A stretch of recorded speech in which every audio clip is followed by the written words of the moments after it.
The following is an exclusive presentation of Access TV Sports. It's the biggest fight show ever in the land of 10,000 lakes. Tonight, top contenders will be decided. Welcome to Legacy Fighting Alliance number 2. Are you ready for war? Oh, listen to that ovation for the bad boy. Oh, jumping knee. Oh, that's one of the best knockouts we've ever freaking seen. We told you, the spinning back elbow. He broke his nose. He slammed him unconscious. Hey, come on. That's good night, freaking Irene. That was awesome. Tonight we're inside the Mystic Lake Casino in Prior Lake, Minnesota for a fight card that has captured the imagination of this entire state.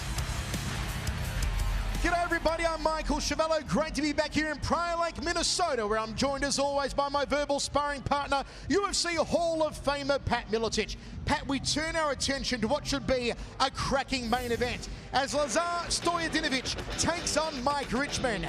In Mike Richman, you've got a guy, Pat, who hasn't fought since May 2015. He's gone 2-3 in his last 5, but he says there are no signs of ring rust. Well, that remains to be seen. I mean, Richmond, even though the 2-year layoff did happen, he had, in my mind, he had a solid career going. Look, an 18-6 record in MMA and fighting the type of caliber guys he was fighting, he was doing a great job. He's a tough, solid dude. We'll see how that 2-year layoff has affected him tonight, though, Mike. Pat, if Richmond is going to take apart Stojadinovic as he predicts inside of 2 rounds tonight, what's his best way of doing it? I think he's going to put Stojadinovic on the ground, stay away from the boxing skills of Stojadinovic because his hands are lightning quick, Mike. Stojadinovic is a stick of dynamite. The young man has more than 150 boxing contests to his credit. He is on a 7-fight win streak, and he's finished 4 of those 7 opponents inside the very first round. He's so fast. I mean, training at ATT, you're going to be good. I mean, the worst guys in ATT can generally beat up most of the population. That's just the way it is. But he's got beautiful, beautiful hand skills, great kicking skills, and at ATT, you know he's going to be good on the ground. He's just good everywhere. Stojadinovic promising he will knock out Richmond inside of 2 rounds. Lazar comes in the underdog tonight. He is plus 170. The favourite Mike Richmond at minus 230. Let's park our peepers backstage now, where Rovan Ronkruk has more on this epic main event. Guys, Lazar Stojadinovic and Mike Richman have a combined 40 professional MMA bouts, but recently neither of them have been too active. Now, Richman returns after nearly 2 years away after the California State Athletic Commission suspended him for a banned substance 18 months. He said it was a hard lesson to learn, but a valuable one, and I give him a lot of credit. He owned up to the failed drug test and never made any excuses. Now, Stojadinovic, he has only fought 7 times in nearly 7 years. He blames his inactivity to his opponents dropping out. Last year alone, he had 9 bouts canceled. Bottom line, guys, both these men are itching to get back to work in that cage tonight. Thanks, Ron. It's going to be an absolute corker, as is the rest of the card tonight. We kick off with Gabby Romero taking on Lindsay Williams at strawweight. Lloyd McKinny takes on Mitch White at bantam, and Billy Christensen throws down at lightweight against Brandon Jenkins. Matthew Marsh takes on the undefeated, the super exciting Bobby Lee at lightweight. Damion Hill takes on the Baker Ben Newman at welterweight, and Derrick Lewis looks to become the #1 contender at bantamweight against Chico Camus. Pat, take us through the rules. Yes, sir. The Minnesota Office of Combative Sports will oversee tonight's LFA event. Unified rules will be used, which means elbows to a downed opponent are legal. All the fights tonight are 3 5-minute rounds, and the 10-point must scoring system will be used. Now, there are some updates to the unified rules. Here they are. If you're a grounded fighter, that means both hands and feet need to be down, or any other body part, so you can't simply put one hand on the ground and claim to be a grounded fighter. Also, no kicks or knees to the head are allowed. Also, you cannot fight moving forwards towards an opponent with an open palm. You've got to close your fingers into a fist if you're coming forward. Okay, Legacy Fighting Alliance number 2 kicks off in the strawweight division as Lindsay Williams on pro debut takes on 0-1 Gabby Romero. Let's go up to tonight's ring announcer, Mike Kendall. Ladies and gentlemen, we are live on Access TV from the Mystic Lake Showroom at the Mystic Lake Casino and Hotel here in Prior Lake, Minnesota for LFA 2, Richmond versus Stojadinovic. Tonight's event is brought to you by Inca Cola, GLC 2000, Venom, and VersaClimber. Tonight's fights are sanctioned by the Minnesota Office of Combative Sports, overseen by Matt Showalter, Veed Musniks, and Andy Haugen. Your judges tonight, Kyle Sheely, Todd Nielsen, and Kristen Nielsen. Your referees in charge of the action once we get underway, Joe Phipp and Travis Mateer. Your physicians, Octagon side, are doctors Gene Stringer, Joe Versweivelt, and Ian Young. Your LFA Cup man is David Maldonado. Ladies and gentlemen, it's now time for our first fight of the evening. Please welcome, making her way to the blue corner, Gabby, the Kraken Romero.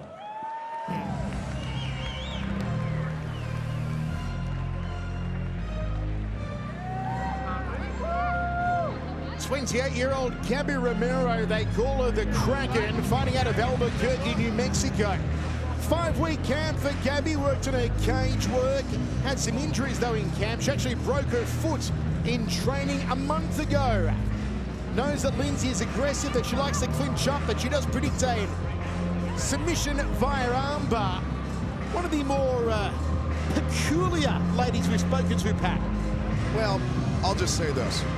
When you break a foot a month out from a fight and you can't do the road work and the things you need to do to not only lose weight, to make weight for a fight, but to get in great shape for a fight, it puts you behind the 8 ball. So, you know, I think that she said she rode the bike some, things like that, but she's got a tough road ahead of her, I think, endurance-wise for this fight. Hasn't fought since August 2015, had a couple of fights fall through last year. BJJ World Champion. She's a brown belt in Brazilian Jiu-Jitsu, been training in it for over 6 years. Went 2-0 as an amateur in MMA, both wins by submission. Their last fight, though, back in August 2015, they lost to Brogan Walker by decision. So looking to get in the winner's circle for the first time as a pro tonight. See if she can get the fight to the ground. Use those jiu-jitsu skills. 5 seconds or all 15 minutes. You're gonna have to zip the docks downstairs no matter what when it's all done. Joe's gonna have more instructions before you leave the game. Blue corner's yours. Watch you stepping on the court. Good luck, young lady.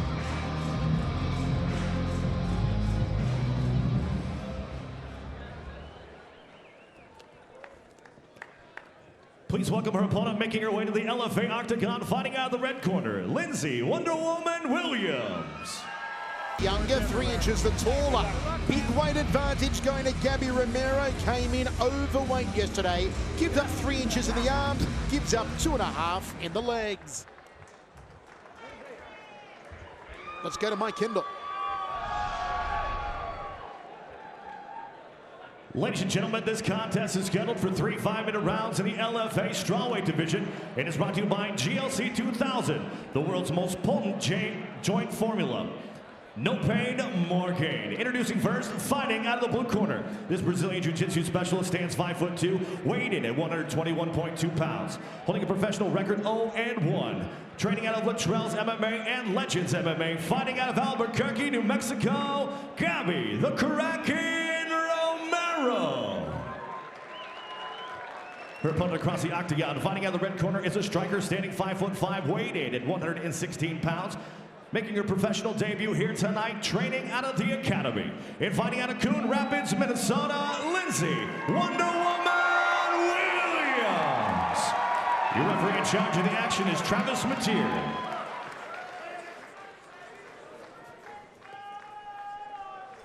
All right, ladies, protect yourself at all times. Obey my commands. Touch gloves, and let's get it started. Travis Mateer for this one, as Lindsay Williams gets set to take on Gabby Romero. You wonder if Williams will just bully Romero around, or can Romero take her down and slap on one of her submissions? Here we go in the opener. Southpaw stance for Lindsay Williams. Look for the head kick off the back leg for her. Romero has a BJJ brown belt, so she's obviously pretty slick on the ground. I mean, you have to train generally for 6 to 7 years to get a brown belt in BJJ. So it's not like she's an inexperienced person.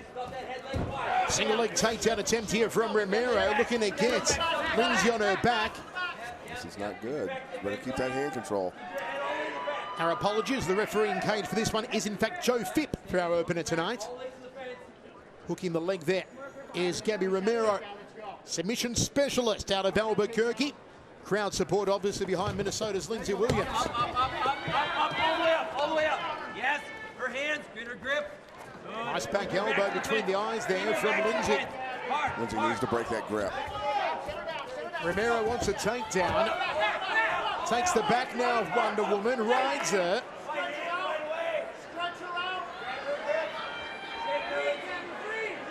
This is where Romero wants to be. Not so for Lindsey Williams.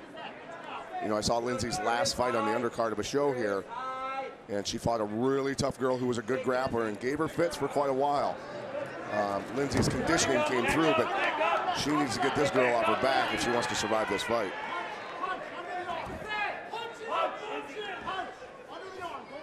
Romero using her BJJ skills here. Yeah, riding her very well.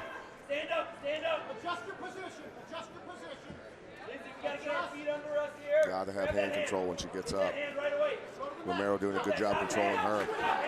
Romero hoping for a finish here in the first round. Many would consider it an upset, even though Williams is on pro debut. Should Romero beat her here tonight? She did predict an armbar submission. She's to try and mule kick out of those legs that are in on her legs. Basically, you rocket one leg back as fast as you can and then bring it in quickly and block the leg from coming back in. And start working back to her feet with hand control. Pat, does that weight advantage play an effect here when you've got Gabby Romero on your back? Well, we have no idea what Gabby Romero weighs today. I mean, that's where the advantage would come in my mind. But 6 pounds overweight, 5-6 pounds overweight is not a good thing. Definitely gave her an advantage. Reverse elbows from the top position here. They are thudding into the side of the head of Lindsey Williams. Referee Joe asking her if she's okay. Romero doing a great job controlling her hands. Boy. This is dominance from Gabby Romero. She's crushing her face here. Can Williams survive? Still with just under 2 minutes remaining. Romero hunting for the finish. Gotta get that top hand down. Gotta get that top hand. Wonder Woman in trouble. She gets choked out. And it's Gabby Romero with her first ever pro win.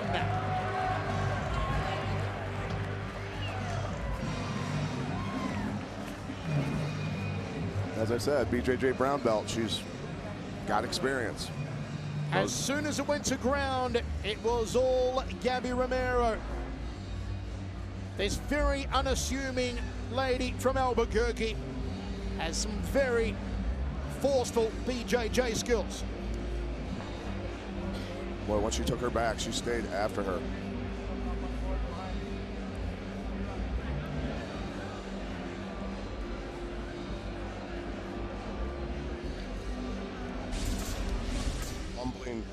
Humbling experiences are what MMA is all about, I'll tell you that. You can go in as confident as you want to, but bad things can happen. A lot of ways to win and lose. And I'll tell you what, this girl showed her grappling skills, period.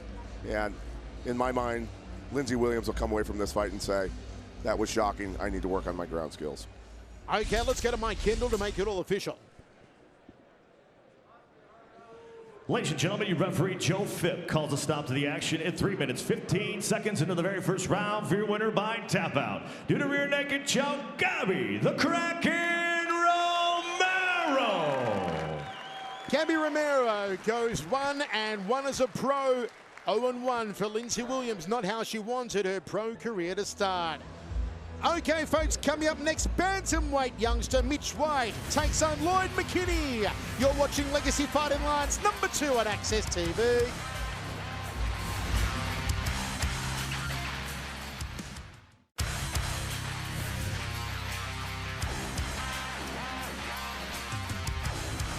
Welcome back inside the Mystic Lake Casino in Prior Lake, Minnesota. Welcome back to Legacy Fighting Alliance #2. And it's time for our second fight of the night. It's a bantamweight contest as Mitch White takes on Lloyd McKinney. Here's Mike Kendall. Ladies and gentlemen, please welcome, making his way to the blue corner, Lfa McKinny. Go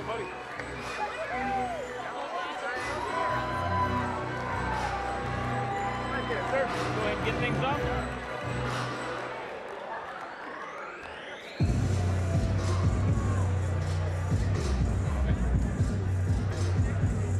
Thirty-year-old Lfa McKinny out of Wisconsin.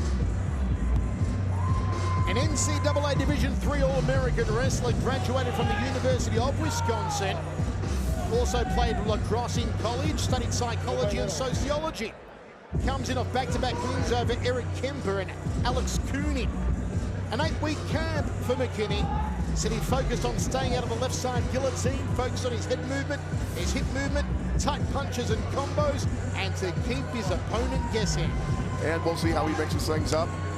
Wrestlers have that tendency when the heat is on to go back and revert to their wrestling.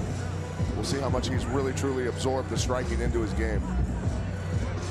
Knows particularly that he has to watch the guillotines of White and also the flurries of Mitch White. McKinny, who started training when he was 17 years old. 5 wins by sub, 2 by decision, 1 TKO and 1 DQ. The 3 losses have come by sub and 1 by TKO. Actually had a long break, 4 years between April 2012 and February 2016 where he didn't fight. But does come back into the cage on a 2-fight streak. Please welcome his opponent, making his way to the red corner, Mitch White. Will not let go of it. He has a beautiful guillotine. I can tell you, be honest, I would not want to be in this kid's guillotines because he's good at them. When 7-0 as an amateur, Mitch White had 6 finishes there. Already 2 finishes as a pro out of 2 wins. Let's look at the tail of the tape for this one. Experience goes the way of Lfa McKinny here, 6 years the elder, 2 inches the shorter. Has the reach in the arms, gives up half an inch in the legs.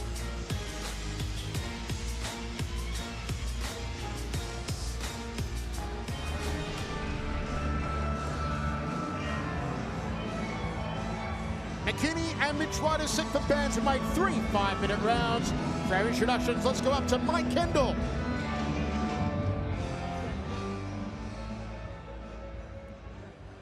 Ladies and gentlemen, this contest is scheduled for 3 5-minute rounds in the LFA Bantamweight division. It is brought to you by Inca Cola. Drink an ice-cold Inca Cola and unleash your inner warrior. Look us up on the web at IncaColaUSA.com and check us out on Facebook, Twitter, Instagram, Snapchat at Inca Cola USA. That's Inca with a C, Cola with a K, USA. Introducing first, fighting out of the blue corner. This grappler stands 5'7", weighed in at 135 pounds. Holding a professional record, 9 wins, 4 defeats, with 5 wins coming by way of submission. Training out of Ironworks Training Center and fighting out of La Crosse, Wisconsin, Lfa McKinny. His opponent across the cage, fighting out of the red corner, is a striker standing 5'9", weighed in at 135.8 pounds. Holding a professional record, 2 wins, 1 defeat, with all 2 wins coming by way of submission. Training out of Bloomington Karate and fighting out of Bloomington, Minnesota, Mitch White. Your referee in charge of the action is Joe Fitt.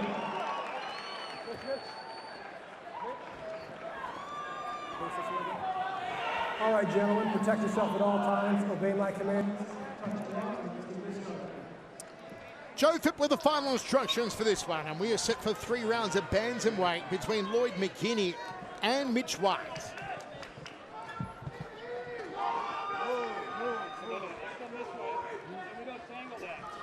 Look out for the guillotines on White. That will be his go-to move here.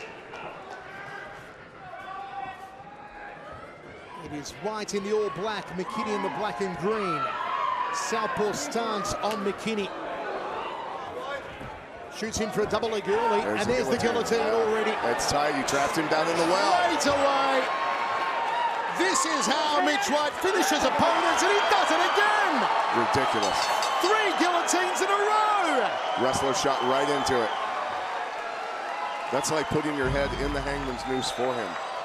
This young man's lopped off more heads than the French Revolution. Mitch White does it again. 3-1. Lloyd McKinney now 9-5.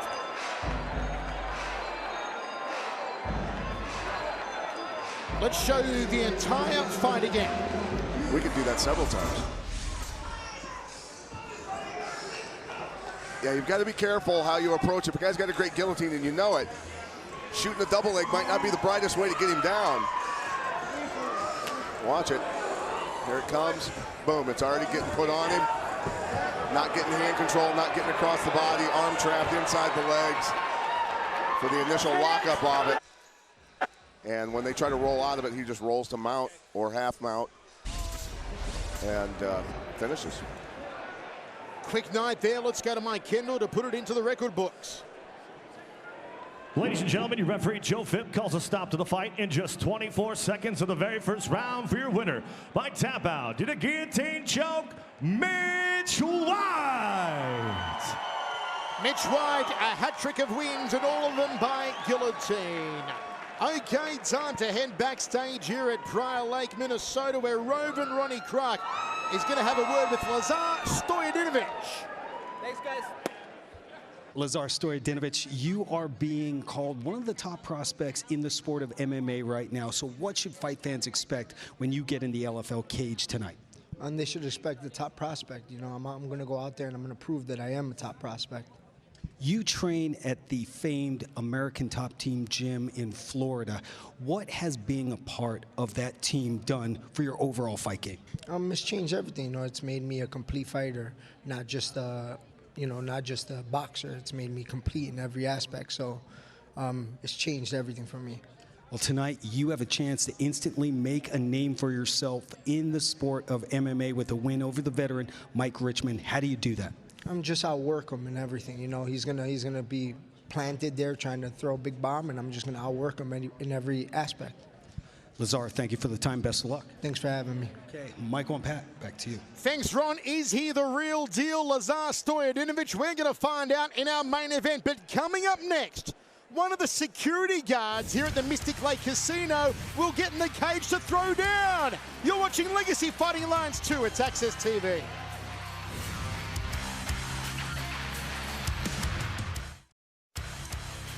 Welcome back to the Mystic Lake Casino in Prior Lake, Minnesota. Welcome back to Legacy Fighting Alliance number 2. And if you missed New Japan Pro Wrestling earlier, tune in after the fights for our encore presentation of New Japan Pro Wrestling, where Tetsuya Naito defends the IWGP Intercontinental title against Hiroshi Takahashi in another exciting match from the Tokyo Dome. Okay, but coming up next, this one should be a cracker. Billy Christensen takes on Brandon Jenkins at lightweight. Let's go to Mike Kendall for the official introductions. Please welcome, making his way to the blue corner, Billy the Kid Christensen.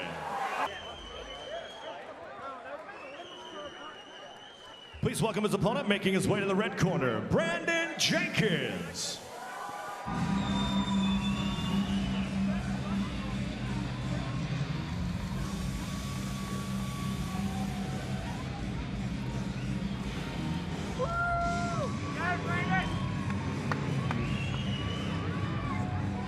25-year-old Brandon Jenkins, who plies a trade outside of the cage, is a security guard right here at Mystic Lake Casino. Look out for his elbows, look out for his rear naked choke. He comes in off a win over Nikolai Navarro by a rear naked choke back on December 3rd. 5 fights in 2016 for a record of 3-2. 17-13-1 as an amateur.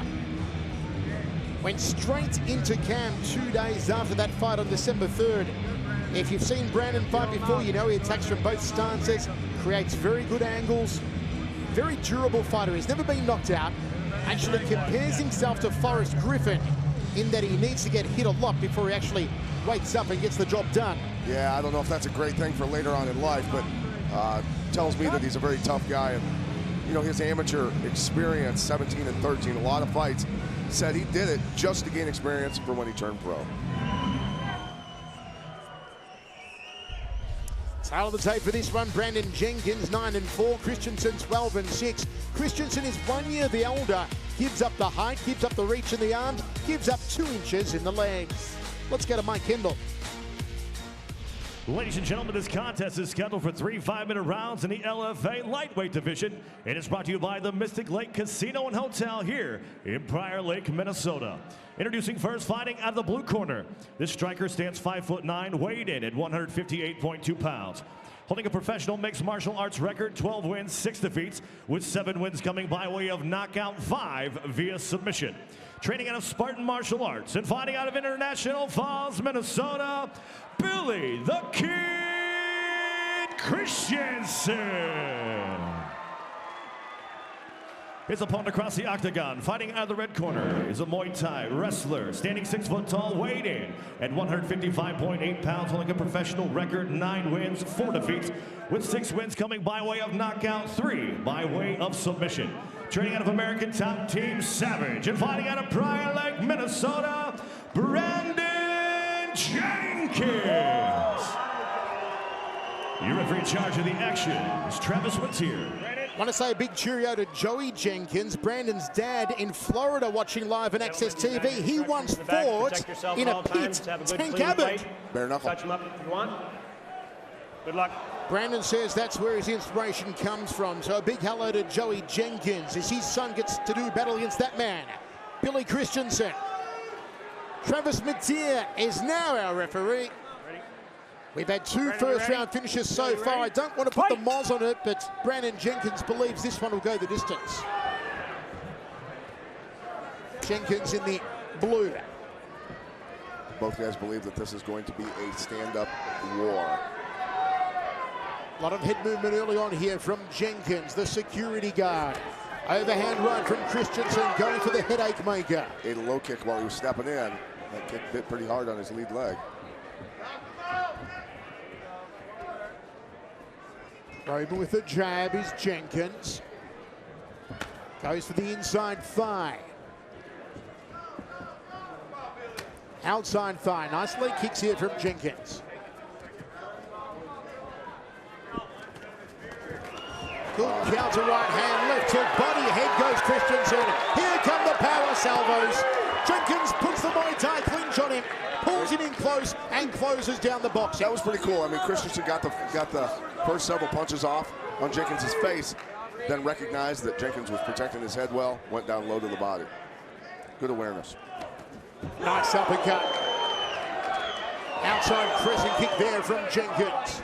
Indeed, we are seeing a glorified kickboxing contest so far in the first round.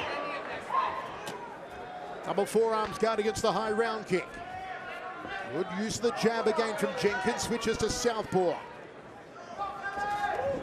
Oh, he got stuck with that counter right hand from Christensen. I'm just going to say that Christensen is going to punch back after you hit him. You better plan on moving your head. Those leg kicks are going to start to take a toll on Christensen unless he starts checking them. Fake. And you must have heard me. Check that one. You called it, buddy. Counter off the leg kick. Got the right idea, Billy Christensen. If you can time it well, the right hand is there. Switches to southpaw again, does Jenkins.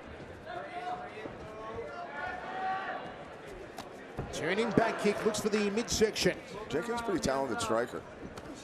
A good clean technique. Big outside thigh kick, and that one almost buckled the lead leg. That bit hard. You're hitting that common peroneal nerve about 4 fingers above the lead knee. It's a place where the likes of Andy Sauer and Ernesto Hoost, the K1 greats, used to attack over and over again, would debilitate their opponents. Very technical explanation. And when I used to get kicked with it, I just recognized that it hurt a lot.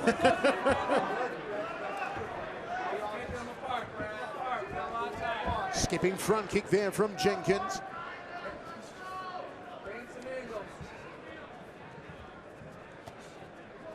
Tremendous respect being shown by both of these men. That said, they are loading up with power. Almost a question mark kick there from Jenkins. Dummies off the right hand. A little bit of showboating. Good counter, and then right back. Uppercut from Christensen, tried to put the chin through the top of the head. Jenkins wants to go back to those leg kicks, and he does just that. You see how flat-footed Billy Christensen is, makes him ripe for the leg kicks. Southpaw again from Jenkins, big leg kick. He's very, very nimble with those kicks. He'll move his feet a lot and hop his weight back and forth until he sees the opening, and then he'll let it go. Southpaw again here from Jenkins. Will he slug another leg kick? Throws a left hook instead. There's a front kick to the sternum. There's the leg kick. And he goes back to orthodox after it. Definitely adding up. Those low kicks are hurting. So he's putting his power leg to the front to throw that leg kick from a shorter distance just to make sure it connects. Tell you what, Billy Christensen has such a good, solid jaw. Low kicks and liver shots might be the only way you can beat him. Besides Jenkins, on points from outscoring it. Jenkins does have that 2-inch advantage in the legs over Christensen, and he's using it well so far with his leg kicks. There's another one. The corner of Jenkins is saying feints and fakes and then go in and land. Yeah. He's doing just that. He is. Very good movement. Clips him on the orbital.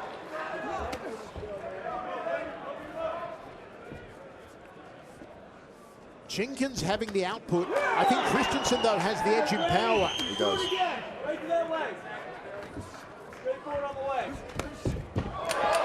Didn't turn the knuckles in that left hand. Oh, man, they're both hurt now. This is a phenomenal opening round. It's been all stand-up. No intention whatsoever to go to ground. And the crowd loving it, as are we. I hope you are too. Join us on Twitter for all the discussion. At Chevello Voice, at Pat Militich, at R-Croc.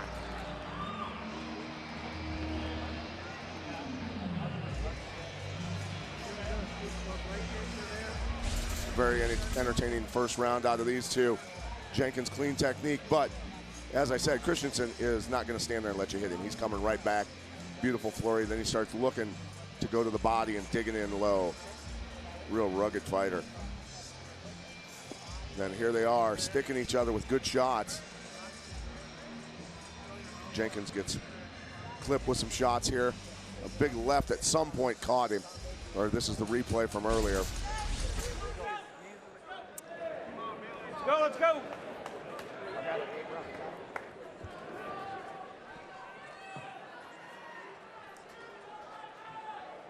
Second round of action. First round will go the way of Brandon Jenkins. Certainly the leg kicks hammering it home for him. 10-9 says Pat to Jenkins. Really close round though.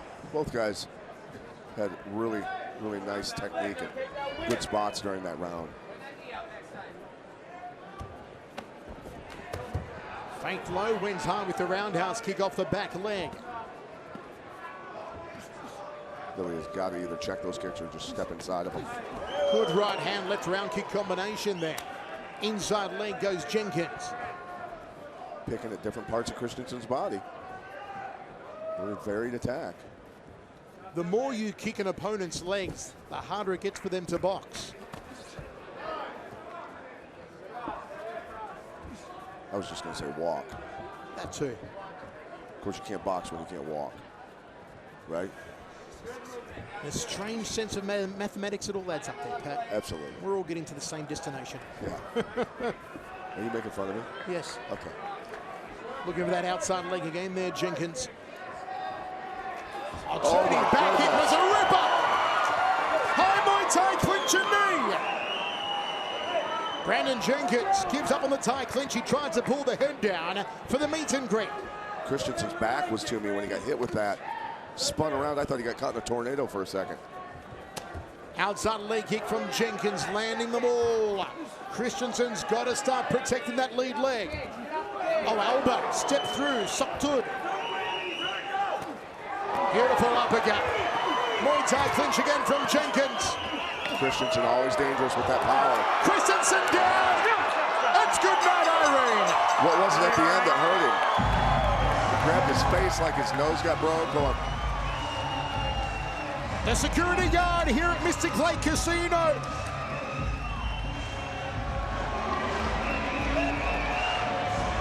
brings the house down. So the knee hurt it. Bad cut over the right eye of Billy Christensen. David Maldonado straight on top of it.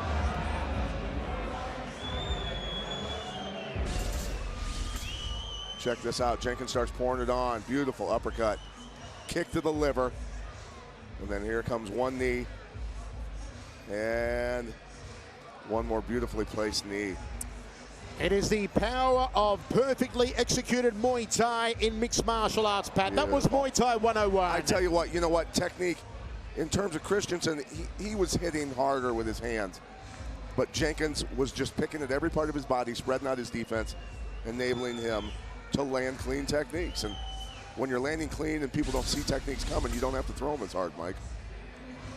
That's why they call Muay Thai the most dangerous striking art in the world. You will be able to see it on February 3rd live on Access TV from the Tropicana Hotel and Casino in Las Vegas as Line Fight kicks off 2017 with another stacked card. Scott Kent has a good one. February 3rd on Access TV, Line Fight Muay Thai.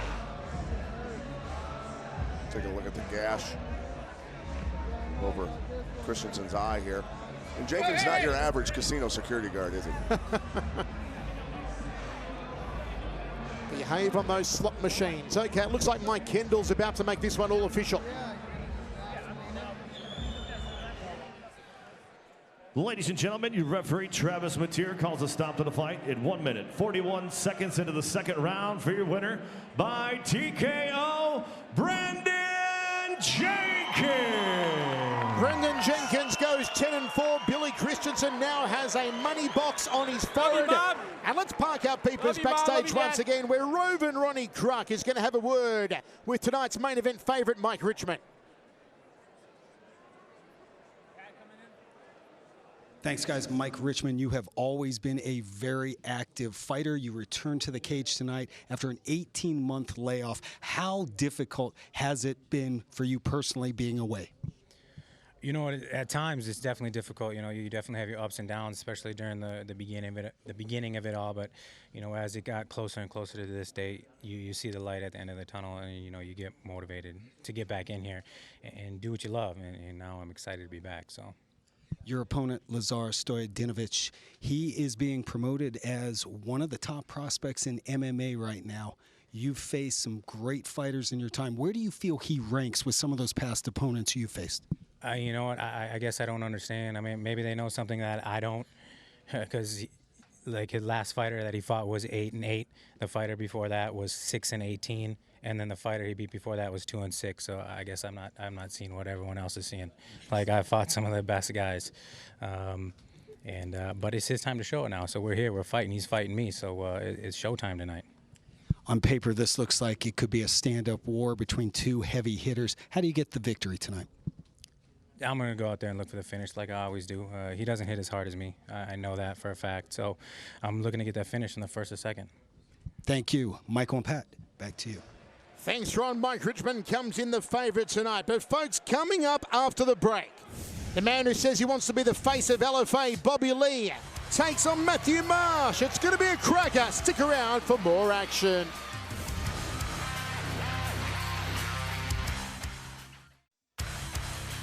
Welcome back to Prior Lake, Minnesota. Welcome back to Legacy Fighting Alliance #2. So far, we're 3 fights deep, and all 3 fights have finished inside of 2 rounds. Still to come tonight, our main event.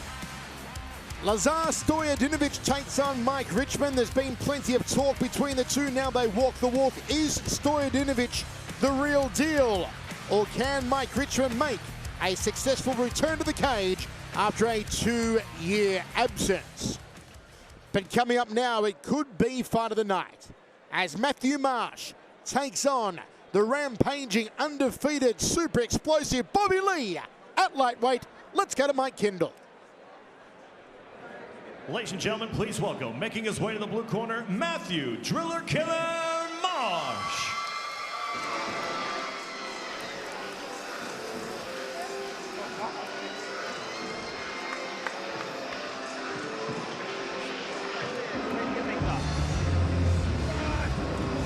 Matthew Marsh fighting out of Fargo, North Dakota. Sit down, awkward camp. Works on the drilling rigs. He worked 2 weeks on, then had 2 weeks off for training. Practiced his stand-up, his movement, his angles, knows he's going to watch out for Bobby's shot. Assumes that Bobby's going to want to take him down as soon as possible, but says his length is what upsets Bobby Lee here tonight. Comes off the win over Justin Lignes. Pat, we've seen a lot of Bobby Lee. We know just how vicious that young man is. How does Marsh beat him tonight? Well, Marsh is really betting on the fact that, look, Bobby Lee, he knows is a superior wrestler. He's going to get taken down, most likely. Try to inflict as much damage as he can before that takedown happens. And once that fight hits the ground, instantly transition into submissions and try and catch Bobby Lee dry.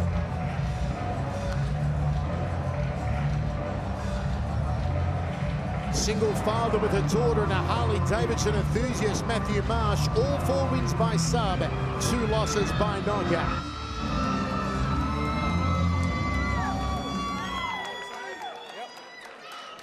Please welcome his opponent, making his way to the LFA Octagon, fighting out of the red corner, Bobby Lee.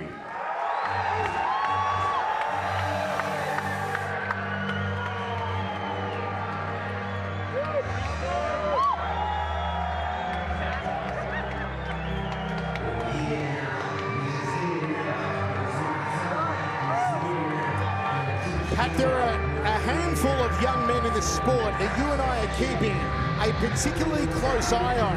And one of them is this 21-year-old Bobby Lee out of St. Cloud, Minnesota.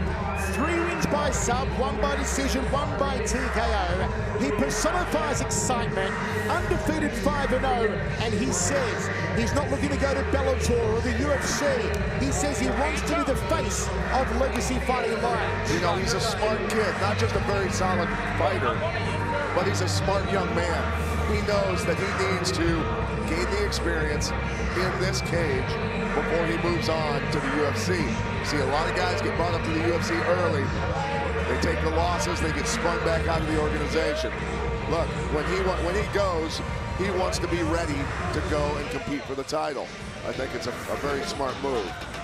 Tail of the tape for this one. Well, first of all, let's take a closer look here at Bobby Lee. He went 4-0 in 2016. Yeah, Bobby Lee started out as basically a wrestler. He would get guys down and hold them down. And I actually talked to him. I go, dude, you're strong enough, you have a good enough base, you can be pounding the daylights out of these people, and they're still not going to get away from you. He took it to heart and started doing it. Bobby Lee undefeated 5-0. He is 10 years the younger. Gives up the height to Matthew Marsh. Gives up the reach 5 inches in the arms and is 4 inches shorter downstairs. Let's go to Mike Kendall. Ladies and gentlemen, this contest is scheduled for 3 5-minute rounds in the LFA lightweight division and is brought to you by Versa Climber. Introducing first, fighting out of the blue corner. This Brazilian Jiu-Jitsu specialist stands 6'2", weighed in at 155.2 pounds. Holding a professional mixed martial arts record, 4 wins, 2 defeats, with all 4 wins coming by way of submission. Training out of ACA and fighting out of Fargo, North Dakota, Matthew Driller Killer Marsh. His opponent across the LFA Octagon, fighting out of the red corner, is a wrestler standing 5'9", weighed in at 155.6 pounds. Holding a professional mixed martial arts record, 5 wins, 0 defeats, with 3 wins coming by way of submission. Training out of Performance Compound and fighting out of St. Cloud, Minnesota, Bobby Lee. Your referee in charge of the action is Travis Mateer. All right, gentlemen. Come up if you want. Let's go to war. Travis Mateer, 3rd man in the octagon for this one. As Bobby Lee takes on Matthew Marsh. Can Lee claim another victim? Matt, you ready? The 21-year-old has been on an absolute tear, and he tears out of his corner.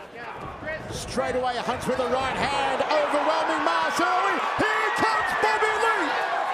Wow. He got fired out of a cannon and went off. Marsh closes him down, closes the guard. Bobby Lee, house on fire to open up the first round. Bobby hitting the can opener here. again, do it again. Keep going there, Bobby. Keep going there. Bobby Lee's corner saying, keep going there, Bobby. They want him to bang the carcass of Marsh. Almost a little thumb in the eye. I don't know if those punches were what dropped Marsh or Marsh just decided, well, that's enough of this. I'm going to pull guard and get this fight to the ground. All 4 of Marsh's wins have been by submission. He likes it on the ground. Both his losses, he's been knocked out or TKO'd. Bobby postures up. Bobby got to be careful feeding those arms and extending them.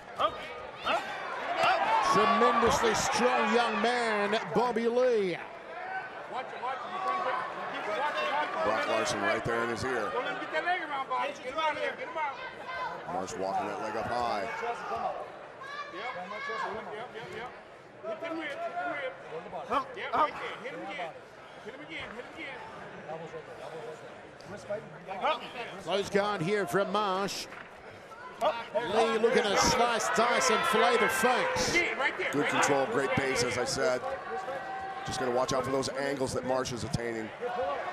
Now a leg lock attempt. Oh, boy. I don't care how good a fighter you are, you got to make sure that you do not get your legs hooked up. And Bobby Lee has made sure that escapes. It looks to go to side control. Arm triangle here, he's crunching down on him. Just got to make sure he can pass this guard. Bobby Lee hunting for a submission now. Marsh tries to glass his corner, gives the thumbs up. Tough to finish from half guard. Really want to start that from cross sides, ideally, and then move across to the opposite side of the body. Some pressure though on Marsh. You see 2 worm-like veins trying to escape his forehead there. Still inside of half guard is Bobby Lee, still trying to pass. Bobby looking for a key lock here. Okay, we talked about this. We talked about locking up the Kimura, the key lock, and then having a single arm key lock. Once he can feed that in, maybe Marsh is showing a little bit more strength than he'd expected. But if with that left arm he can get wrist control, then he can walk around to north-south position and do some really nasty stuff from up there with that move.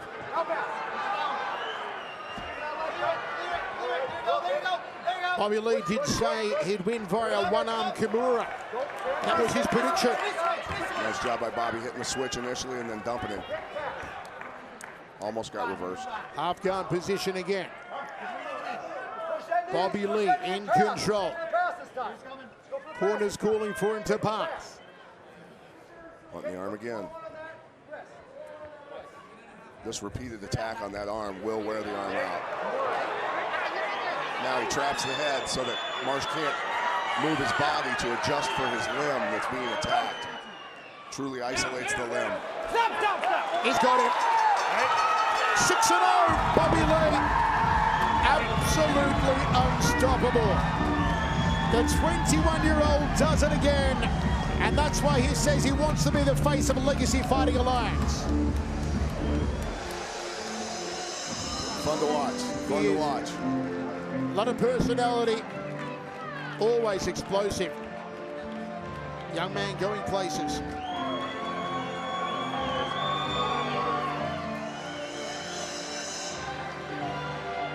Four fights in, 4 finishers, all inside of 2 rounds here at Legacy Fighting Alliance 2. Sellout crowd inside the Mystic Lake Casino in Prior Lake, Minnesota.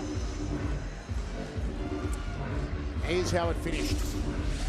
You know, great to have a really solid technique, but when you've got power to back it up like Bobby Lee does, that's going to help a lot. Check out how he steps over the head to trap the head. The body can no longer adjust or move to take pressure off the limb. The limb is being attacked all by its lonesome by a very scary, strong Bobby Lee here. Pounds on it. He goes down to defend the body shots, gives him his hand back. Very strategic.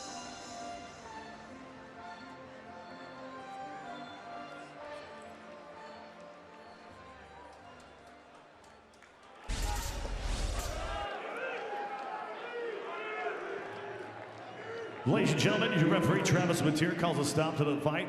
It's 3 minutes, 40 seconds into the very first round for your winner by tap out due to Kimura, Bobby Lee.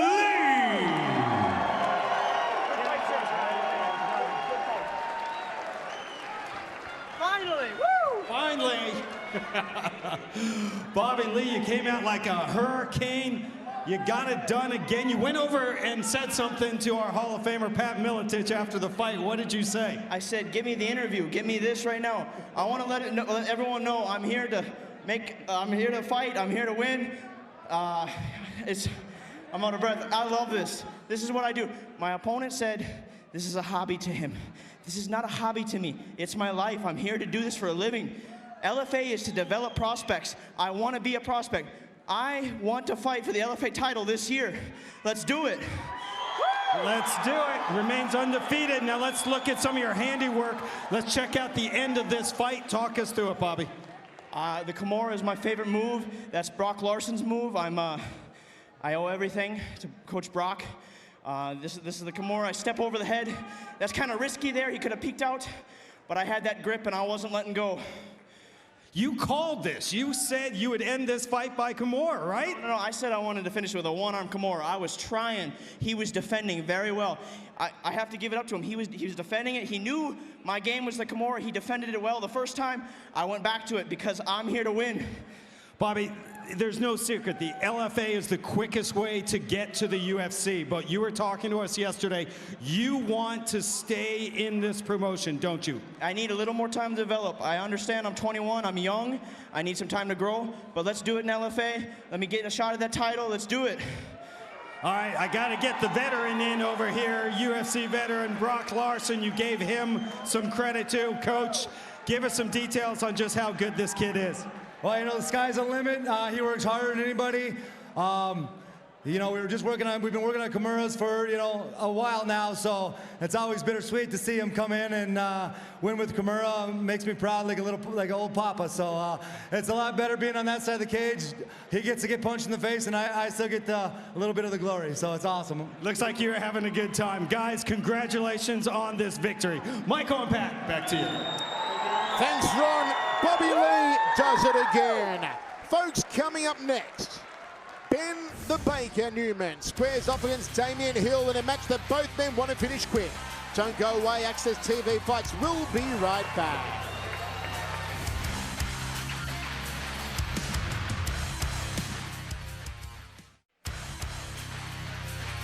Welcome back to Mystic Lake Casino in Prior Lake, Minnesota. Welcome back to Legacy Fighting Alliance #2. Well, yesterday, Rovin Ronnie Kruk went roving looking for a man who makes some good cakes and some good pies. And he found the baker, Ben Newman, and got a few cooking tips. Let's check out what Ron got up to with Ben Newman. In the kitchen with Ben the Baker Newman. Ben, what are we cooking up today? Well, today what we'll actually be baking is a lemon shaker pie, but what I have prepared already, lime chiffon, mile high apple pie, pumpkin cheesecake, and cherry turnovers, basically mini cherry pies. Well, it smells so good in here. Let's get to work. Awesome, let's do it. Right, making some lemon shaker lemon pie. Drape it in there, kind of nestle it in, otherwise it'll shrink on you when you bake it. A few tricks you learn over the years. This right here, lemons sliced paper thin, macerated in sugar for about 24 hours. And we're just gonna stir these up together. Let's finish off with one more covering on top, seal it up, and you got a double crust lemon pie. How did you get into baking? I got into it quite a few years back. I tried to make some stuff for like a church potluck, and no one ate it. It was like carob bars. It wasn't even real chocolate. Everyone was eating all the old ladies' food. It was just pies and cake. I'm like, well, anyone can do that. So I started to watch the baking shows on making the cakes and the pies. Like I started doing it myself, and then kind of tried to show them all up in this church potluck. All right, here we're taking out my signature Mile High apple pie. Over 3 pounds of Granny Smith apples. So you want them to be a little bit tart. At room temperature, it's perfect. And been working on that one for years. That's my favorite, my flagship by far. Well, I'm not cutting weight, so I'm getting into it right now. Well, Ben the Baker Newman is not a full-time baker. He does it as a hobby, as a pastime at the moment, but he is trying to get a license, I believe, to turn his garage into a bake shop. Good on him. Coming up next, it is indeed the Baker Ben Newman taking on Damion Hill at welterweight. Let's get to Mike Kendall. Ladies and gentlemen, please welcome, making his way to the blue corner, Damion the Wolverine Hill.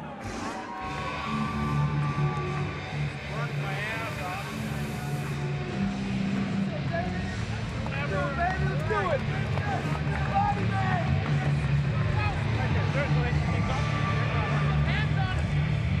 Fighting out of Brooklyn Park, Minnesota, the Wolverine, Damion Hill, had a 5-week camp.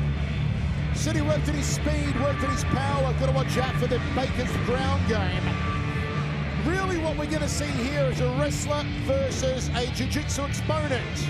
The wrestler being Damion Hill does predict that he will beat the Baker with a Peruvian necktie. Comes off a win over Brandon Jenkins. Before that, the loss to Kyle Pripolek. Back-to-back wins over Cody Kaler and Cody Garnett. That was a bad few months there for the Codys. I tell you what, Damion Hill beating Brandon Jenkins obviously tells people he's legit as good as Jenkins looked tonight. Hill being a good wrestler. Ideally, you'd like to stop the takedowns of Ben Newman. Keep it standing in my mind, then try and get a knockout. We know, though, that the Baker pack can take enormous punishment. His last fight, he was getting soundly beaten until he found the finish. Yeah, he's slick on the ground. I mean, he really, you know, is obviously in great shape, can take a tremendous amount of punishment.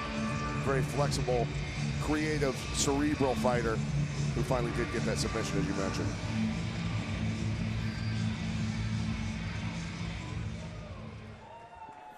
Please welcome his opponent, making his way to the LFA octagon, fighting out of the red corner, Ben the Baker. Tonight, trapping the head with the legs, holding the body down, isolating the arm, and changing up from a Kimura to an elbow lock on that. And here he is finishing a beautiful choke.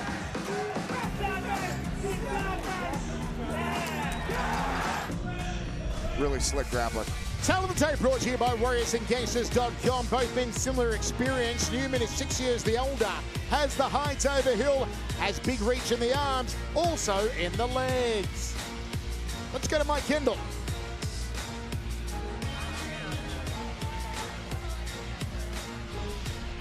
Ladies and gentlemen, it's now time for the Access TV feature fight of the night for LFA 2.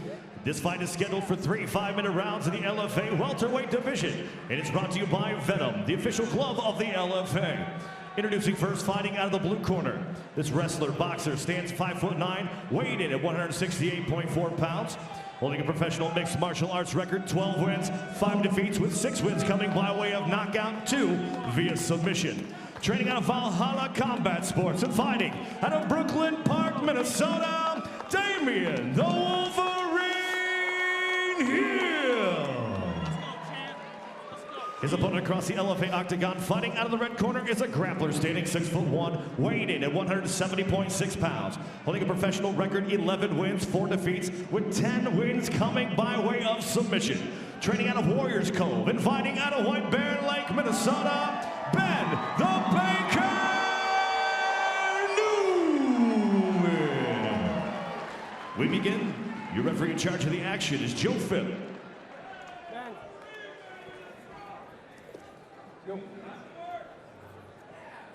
All right, gentlemen. Protect yourself at all times. Obey my commands. Touch gloves, and let's get it started. Final instructions from Joe Phipp. It has been the Baker Newman taking on the Wolverine. Damion Hill, jiu-jitsu versus wrestling. Hill will come out in southpaw stance here. Fight. Been a night of quick finishes so far. 4 fights deep, all inside of 2 rounds here at LFA 2. Wide southpaw stance on Damion Hill. Newman's got to be careful, especially when he throws his lead hand as a hooking punch, not to lean his head back. Yeah, you get clipped by doing that, and he definitely needs to be, you know, very careful early on with Hill. Hill, very strong, very explosive guy. Nice body shot. Baker will want to get this fight to the ground as soon as possible. Not renowned for his striking. And you can see already that Hill does have the edge there.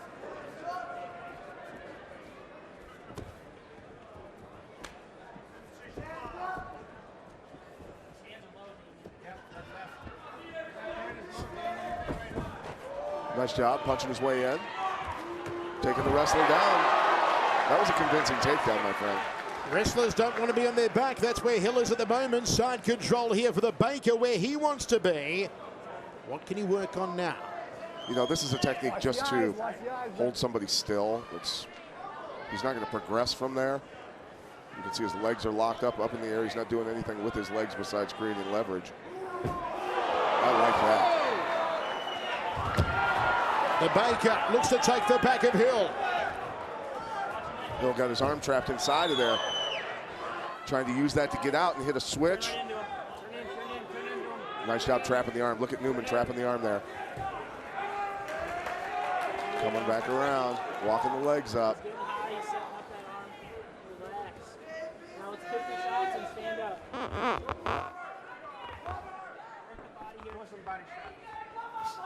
Elbow to the top of the noggin there from the Baker. A lot more of those elbows would definitely help make Hill make a decision there on what he's going to do and maybe open himself up for Newman to hit a submission flurry. Stuffing this.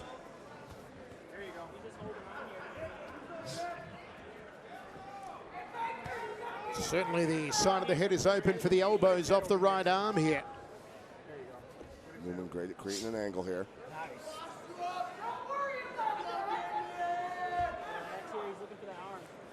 Is he going to snatch that arm? Is he going to snatch that arm?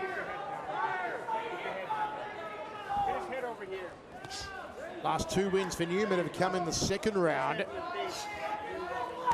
Got to go back to March 6, 2015 against Isaiah Pitts to find his last first round finish. Chico Pitts with elbows. Referee telling them to get to work. Hill kind of holding on a little bit here. Trying to just put the locks down on Newman so he can't start flowing into submissions. Hill is right in front of his corner here. Armbar attempt from Ben Newman, and Hill says, let's get up. Back to that southpaw stance for Damion Hill in the blue trunks. Shoots in for a single, didn't quite time it. Gut-munching knees from both men. Nice one there from Hill, and he breaks off with a short right hand, being the lead hand of the southpaw. Newman needs to commit much more on his strikes before he enters into takedown attempts. Counter right hand off the leg kick. 1:15 remaining here in the first.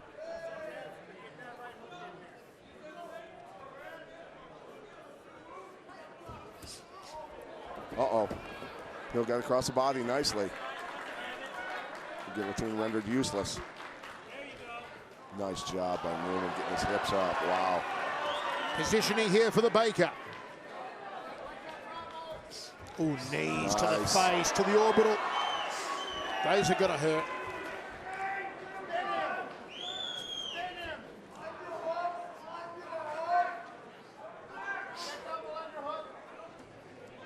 Both men have had their moments here in the opening round. Newman staying on the attack here, though. Hill hasn't had much chance to be offensive in this fight. Newman takes the back. Can he flatten him out?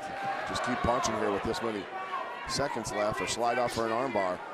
Go for broke like this. 10 seconds left. And Newman get the armbar right before the bell. Oh my goodness.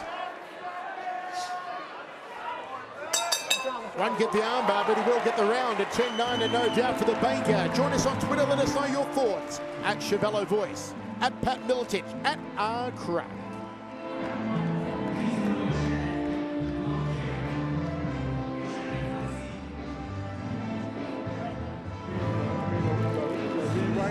He's coming in with his hands down, baby. He's coming in with his hands down, all right? Slide over, working on hands up, all right? Hands up. Left hand to the right hook, okay? It's going to be there. Left hand to the right hook. What's wrong with you? He's leaving that right hand low. Commit to that left. Commit to that left hand, that right hook. Relax here. Put us out, put us out. Take your shots here, left hand. Ready to roll, second round set for 3. Sellout crowd inside the Mystic Lake Casino. 10-9 Ben Newman came close a couple of times with his sub attempts. Some damage around the right eye of Damion Hill, courtesy of the knees and elbows. Hill's corner telling him straight left, right hook to drop this guy. And you know, I would like to hear stand in the center of the cage and keep your back off the cage, because that's how you're getting taken down. Let's go to Ron in Damion Hill's corner. Pat Miletich, you called it. James Clark in Hill's corner said, watch for him shooting in, but if you throw that right hook, you're going to end this fight. Exactly what you just said. Guys. Thanks, Ron. Overhand there from Damion Hill. Thrust the jab, trying to back Newman against the cage. Newman circles counterclockwise. You can tell the striking of Newman not quite on par, but once it goes to ground and he gets top position or he gets you back, it's all Newmanville. Shoots in for a double. Great timing on the takedown. I tell you what, you know, Hill being a former wrestler, being taken down by Ben Newman, a jiu-jitsu practitioner, generally as a coach you'd say, that's not the way this is supposed to go down, bud. You're the wrestler, you're supposed to have all the experience and skill controlling fights on the feet like this. Not acceptable. But Newman doing a great job taking him down also.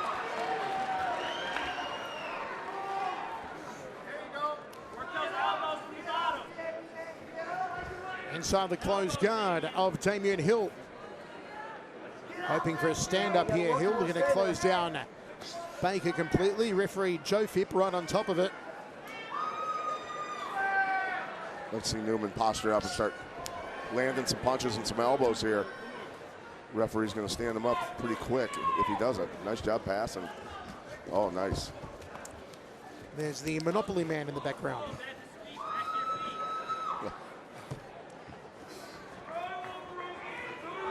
Quite a chess match here going on with the legs and body positioning to keep position. Newman finally gets past guard. Side control now for the Baker. What can he cook up here?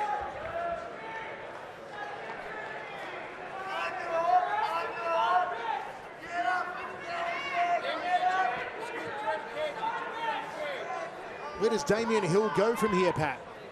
Well, Damion Hill's got to get guard back or get an underhook with that right arm. I have no idea why he's just holding on, just to get a stand-up maybe, but wrestlers get underhooks, and he's a wrestler and he's not getting an underhook, and he just got mounted because of it.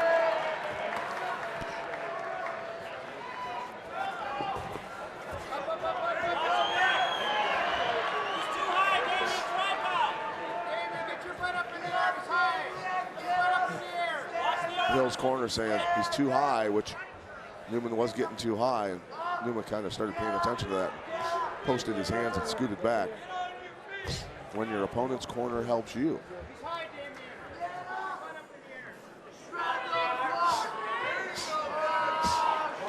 Trying to soften up Damion Hill here. Referee Joe Phipp just saying, watch the back of the head. Nice pry here.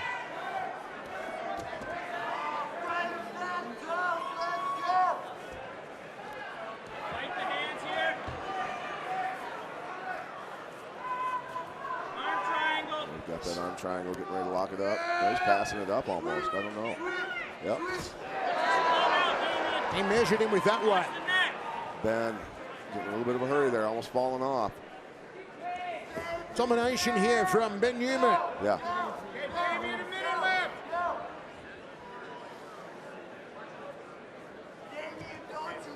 Trying to flatten him out here. And he crack open this hard nut that is Damion Hill. Oh, those hurt.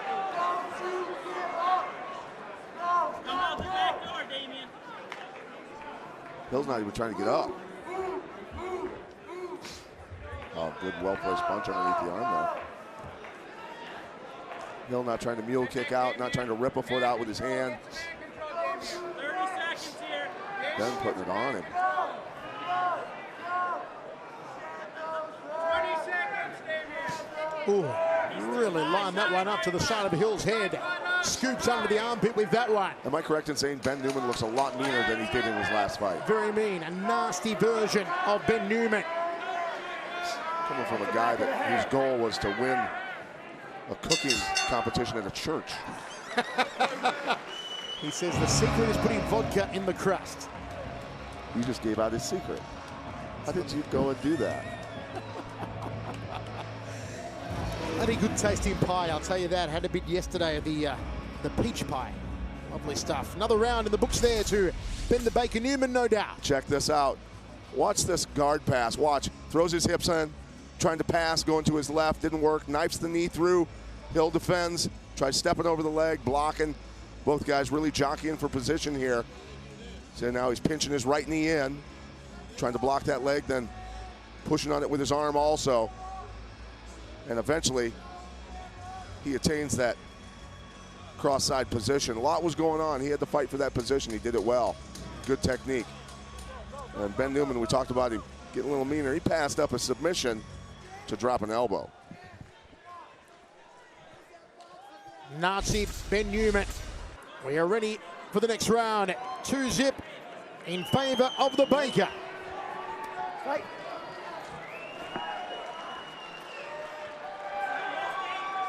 It is all for Damion Hill to do here. Needs a knockout.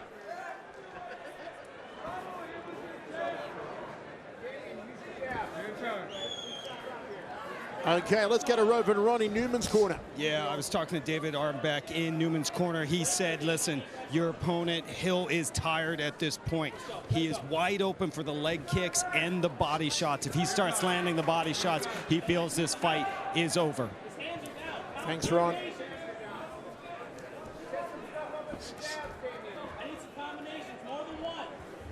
Ron's only in that corner, Pat, because he's trying to score some more pies. Yeah. We know his game plan. You know, I don't necessarily agree with the corner telling him to throw body shots and kicks to end the fight. I'm saying you put him on his back again and let's get him out of here. Dominant on the ground.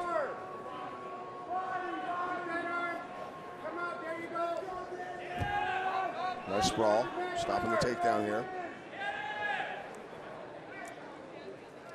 Newman, who fights out of White Bear Lake, Minnesota. Damion Hill out of Brooklyn Park, Minnesota. Got both arms trapped here. Look at Hill trying to roll out of this. Ending up on bottom, though. Hill trapping the arm behind his back. Newman trying to pass. Oh, not fun. He's already got it locked up. Hill gives his back, and Newman may choke him out. He's looking for... Or is he going to try and grab a hold of the arm? I think it was looking for an arm triangle initially. Take the punches, take the punches. Newman trying to work for a submission. Got so many options at his disposal. Nasty pry. Oh, dear. That's painful. He could have just kept that pry on and made him tap out. It was called a pry, Pat? Well, basically, yeah, it's a leverage technique in wrestling to turn somebody to their back. A lot of times referees will stop the action and call it a potentially dangerous move because you risk dislocating the joint by doing it. And this is a good old-fashioned choke. And it works! Wow. He's done it again. You don't trade on the ground with the Baker. Ben Newman subs another opponent. He schooled him. Flat out schooled him. And mind you, Hill just got done beating Jenkins right before this. Ben Newman on the ground is a terror. Look at him hold the conversation on the ground. Hey, man, I don't mind you coming up. Shoot me a message.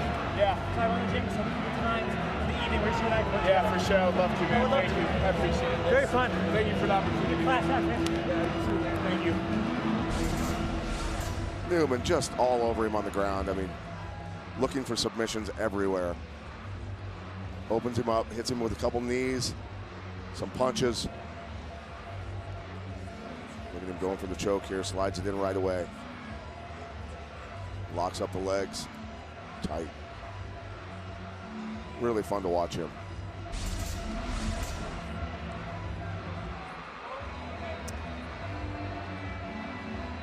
Both men taking a quick photo, and Mike Kendall is going to make it all visual. Ladies and gentlemen, your referee Joe Phipp calls a stop to the fight. 2 minutes, 31 seconds into the third round for your winner by tap out. Due to rear naked choke, Ben the Banker Newman. The Banker does it again, and he's going to have a chat with Ron. Congrats. Sure. Ben Newman, the recipe for success was another submission, your 11th submission victory in out of 12. Assess your performance for us tonight. You know, he was way slicker on there, you know, very good on his defense on the ground. You know, I really wanted to get a first round sub and didn't get that, so a little disappointed, but, you know, I'm glad I got the win. Of course, of course. Let's take a look at how you finished this fight. Talk over the highlights for us, bud. Sure.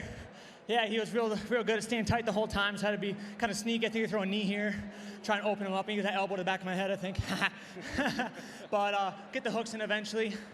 And maybe he was thinking about the arm bar before, so it was easier to get the choke this time. You came into this fight, Ben, ranked number 4 in Pat Miletich rankings. Another big victory for you. How close to a LFA title shot do you feel you are? You know, that's not completely in my hands, but, you know, I'm ready for when they come back here in May. I'm ready to fight for that title. It's open right now. Get another tough guy. I'll go against him. I think I can get it for us. You know, Miletich made a comment, too, that it seemed like you had a little bit of an edge to you tonight, a little bit of a different attitude, a nasty Ben Newman, perhaps. It was weird, you know, he's such a nice guy. Usually guys are all tough in the weigh-ins, and he was super nice. So I'm trying to think, maybe just mess with me a little bit. This guy's nice, too. So I had to amp it up, I guess. I don't know. Maybe. I mean, Hill was the first guy ever to eat some of your baking goods, so you got to give him that. How are you going to celebrate with the Mile High apple pie, or are you going for? I have some left for me up there, because if they finish it off, someone else is going to get it. Well, the TV crew appreciates you baking for us, but enjoy this victory. Thanks, Ron. Okay. Michael and Pat, back to you. Indeed, the Baker Ben Newman, a real fan favorite. And I'm sure Ron Crocker's got a couple of pies coming his way. Okay, folks, co-main event time when we return. It'll be Chico Camus moving up a weight class to put top prospect Derrick Lewis to the test. LFA number 2 will be right back.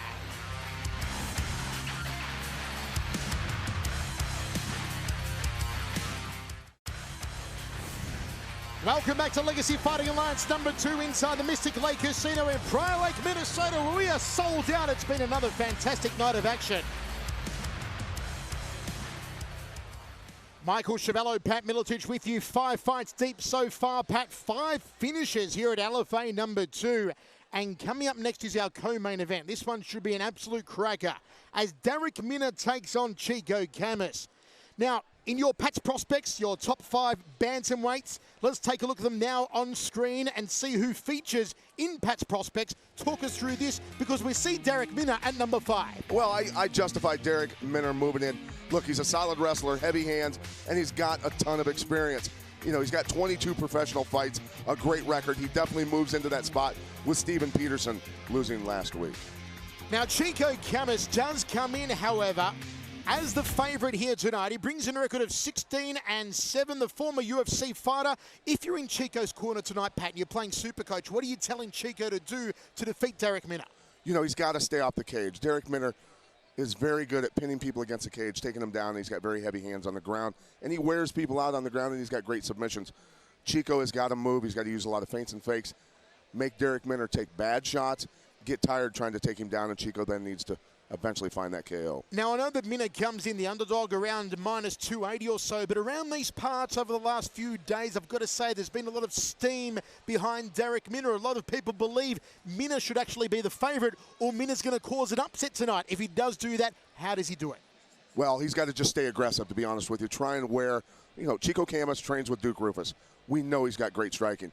Against a great striker, you've got to keep pressure on him, close the gap, make him carry your weight, get on the back of the head, wear out the neck, the low back muscles, the hamstrings, make it tough for him to strike, gas him out, and just submit him, basically. Anyway, you cut it should be an absolute rip snorter of a co-main event. Let's look at the tail of the tape for this one. It's Darrick Lewis versus Chico Camus. It is a bantamweight contest. It may very well determine the #1 contender for the crown. How about Leandro Higo? Here's how they stack up. Experience fairly even. 5 years the older Chico Camus, 1 inch the shorter. Reach in the arms goes away at Darrick Lewis. He's also got 3 inches in the legs. Let's go to Mike Kendall. Ladies and gentlemen, it's now time for the co-main event of the evening. Please welcome, making his way in the blue corner, Derrick Lewis.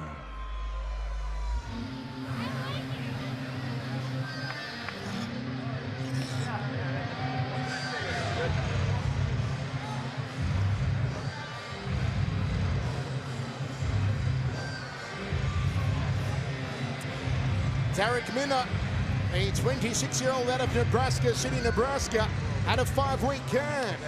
Got to watch out for Chico, swinging, brawling style. Lewis predicts a second-round submission, comes in off back-to-back wins over Zach Smith and Bill Kamaru. Has won 8 out of his last 10, 7 wins by first-round submissions. Let's take a close look at the fantastic Derrick Lewis. You know, Darrick does a great job covering the gap. He will set kicks up or takedowns up with punches, with kicks of his own, and obviously very strong. Look at him powering out of that arm bar. But it's his ground and pound and his positioning on the ground that really wears people out and wrecks them to where he eventually can force them to make a mistake and get those submissions that he's getting.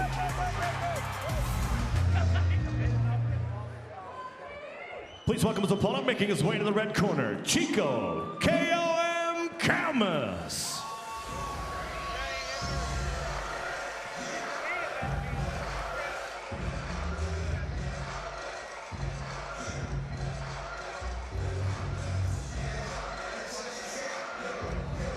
You just know that any man with the name Chico is going to be a badass. Chico Camus, trained by the great Duke Rufus, out of Milwaukee, Wisconsin. 5-week camp for Chico. Comes in off back-to-back wins over Matt Brown and Cesar Sklavos. Has to watch Lewis' ground game. Predicts a second-round finish. Says he's been working on his jiu-jitsu. First fight at Bantamweight since UFC 173 back in May 2014. Yeah, and he likes being back at this weight division.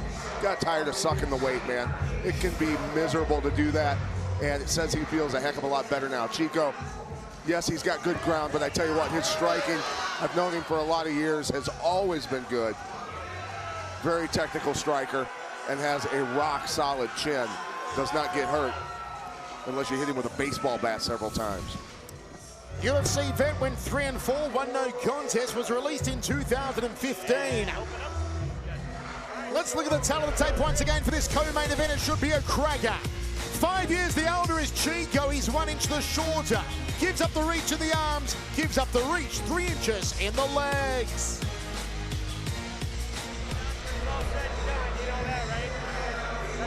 Been talking to Chico around the hotel for the past couple of days. Very confident, very calm and relaxed, and says, I'm going to get the job done. He's fired up for this fight. It's co-main event time here at LFA number 2. It could determine the #1 contender for the Bantamweight crown. Let's go to Mike Kendall. Ladies and gentlemen, this contest is scheduled for 3 5-minute rounds in the LFA Bantamweight division. And it's brought to you by GLC 2000, the world's most potent joint pain formula. GLC 2000, no pain, more gain. Introducing first, fighting out of the blue corner. This wrestler stands 5'7", weighed in at 136.2 pounds, holding a professional mixed martial arts record, 17 wins, 5 defeats, with 14 wins coming by way of submission. Training out of Premier Combat Center and fighting out of Omaha, Nebraska, Derrick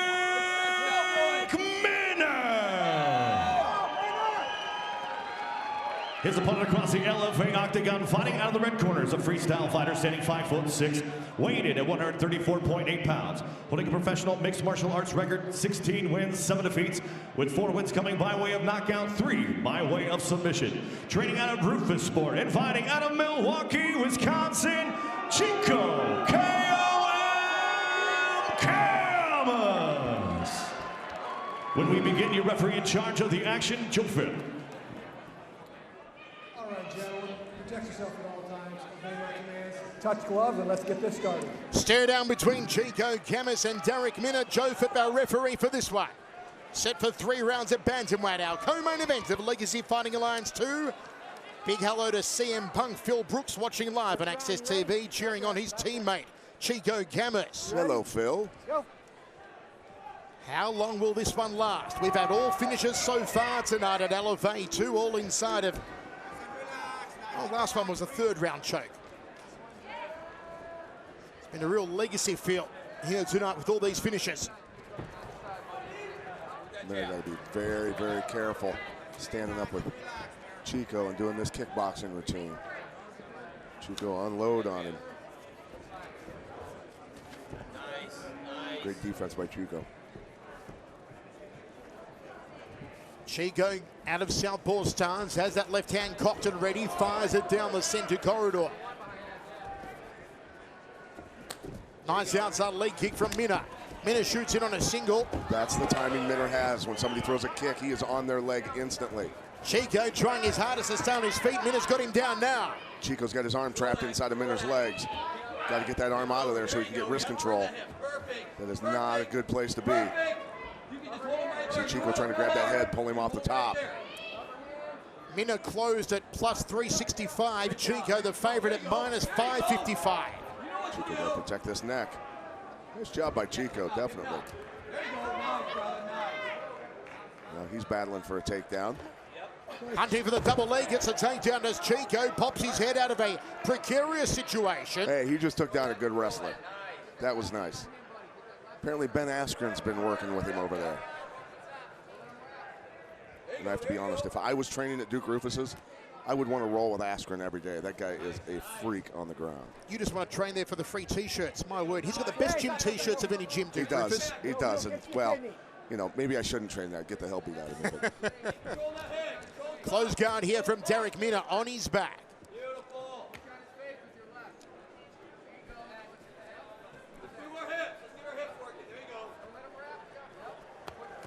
Body head goes Chico, shows speed, then switches to the left hand. Well, I tell you what, it's a shot to the confidence, positive and negative both directions here with Chico Camus getting this takedown. Nice little elbow. Mma does a quick count of his teeth. Mma going for an armbar here, trying to get the angle. There you go. Beautiful, Derrick. Chico holding him down and working him over right now. A win here for Chico could certainly position him inside that top 5 pack. Absolutely. A win here for Mma could see him go further up the list. Cracking elbows, top of the head, opens up the guard, closes it now, Mma. Both these guys inflicting damage from this position. Big hello also to Stephen Ocho Peterson watching this one live on Access TV. Hope you're healing up okay, Ocho, you warrior. Yes, what a fight. He'll be keeping a close eye on this one. Could be future opponents here. You know, Minner's a good, solid wrestler. He needs to figure out how to just get back to his feet and reverse this position. Battling for the choke here. Threads the knee through nicely. Mma doubles up on it, tries for another choke, but Chico dances out of trouble. Minner looks a little fatigued. Just a slip there from Chico.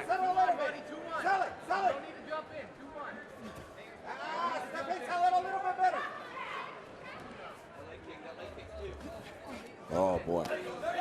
Swung wildly, Chico. Mma shoots in for a takedown attempt, goes low. Single leg, circling nicely.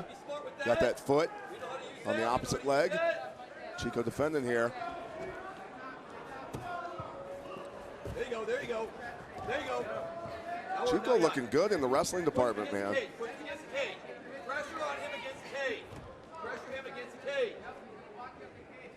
It's quite the detailed tattoo on Chico's back there, Pat. Mm-hmm. Nice underhook, got to lift hard, beautiful. Mma tried to catch him on the up. And back to center cage they go. 40 seconds remaining, first round. Mma with the spinner. Mma burned a ton of energy trying to get that takedown. Certainly the shoulders look fatigued. Mma breathing through his mouth, a little sloppy on the striking now. Oh. Chico covers up. Mma on his back for the final 20 seconds. I'm surprised Chico turned over like that. Cannot give this up. Need hand control, man. 10 seconds to the bout. Looks like Chico will see out the round. Watch the back of the head. We're going to go into the second. Watch the back of the head.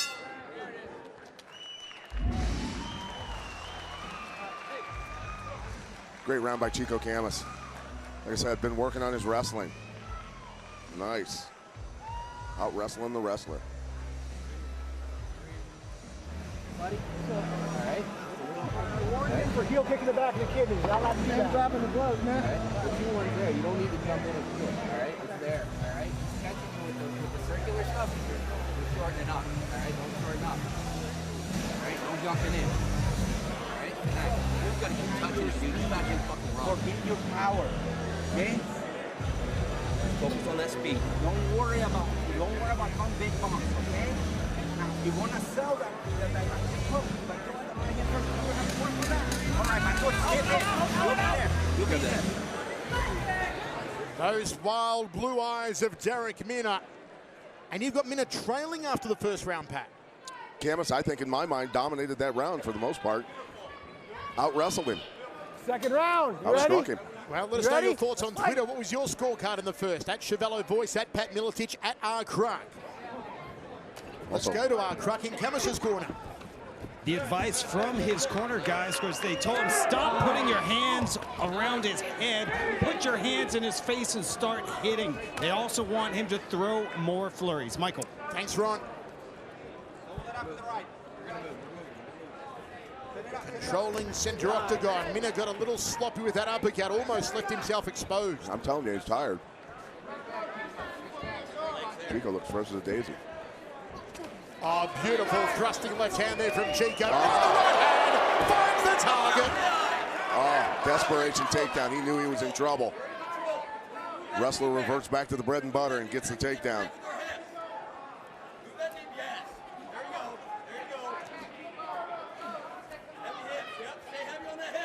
Mma now operating on instinct. Hands on the inside, hands on the inside. There we go, brother. Pick your shots. Hips are in, hips are in. Hips are in. Mma letting him up. Yes. Hip is in. Surprised there that Mma did that, Pat. Well, I'm surprised. As a wrestler, you want to keep pressure on people and try and grind them out and wear them down. You're on top. Gravity's in your favor. Here comes Mma. And Chico gets top position. Mma trying to sink a choke. Won't get it though. Chico's defense of these submissions has been very good. A real joust on the ground at 1 minute 30 through the second round so far. Chico changing weight divisions, going up. Looks like it's paying off so far, Michael. A lot stronger, a lot more energetic, looks crisp. Looks relaxed too, Chico. And not tired. Nice control, nice control. There you go. Sit up on that a little bit, sit up on that a little bit. Mma glancing up at the big screen, maybe to gauge how much time is left of the round. Throws the legs up here, hoping to lock up something.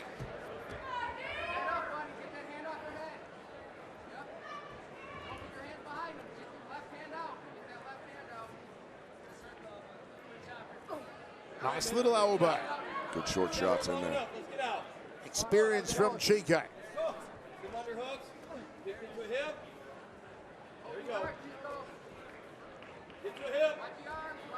You know, we don't normally see Derrick Lewis get dominated like this in terms of people just holding him down and out controlling him. He's very good at getting back to his feet, very good at hitting submissions, and Camus is having none of it. Oh, quick arm bar. Chico saw it coming. Stuffed it nicely, Chico. To no avail for Mma. 10-9 set Pat for Chico in the first. Another good round for Chico so far in the second. 2 minutes to go. You know, in the grappling with the Pettis boys and a lot of the other people over there at Rufus's, you can imagine how quick the two Pettis boys can hit arm bars and guillotines from underneath, how quick their hips can transition. Chico's seen it a million times at a very quick rate of speed. So you can see that he adjusts very well when Mma tries to hit him. Chico going for an arm triangle here, buddy. He's sliding across. He's getting this locked up. Chico looking to tap out Derrick Lewis here in the second round. Mma could be in trouble. Chico got to get back. Make sure he doesn't get too high here. And Mma is gashed. Breathing heavy, sloppy punches. Chico on the back foot, dancing out of the way. Chico got to catch him coming in again. They go toe to toe. Wild looping punches here from Derrick Lewis. Chico doesn't need to get into this type of slugfest with him. He needs to sharpshoot him. Minna hoping for a low single. Oh, Minna expects. You can see Minna just wincing, expecting hell to come his way. Chico takes him down, a half guard position now. Minna has got nothing in the tank here. Chico with the popping elbows to the cheek. Chico is wrecking him, Michael. Look at Minna, he's in misery. You can sign the pink slips, you can sign the ownership papers, all in the name of Chico Camus. Cut on Chico's head. Won't affect him, sure he's had worse in shaving. Like they say, fatigue makes cowards of men. It's true. So do spiders. At least in Australia. Oh yeah. Chico, dominant round. All one-way traffic. Minna doesn't even want to get up. Has to be helped onto his stool, Derrick Lewis. They need to bring a fire hose in and hit him with it. Spray him off and wake him up.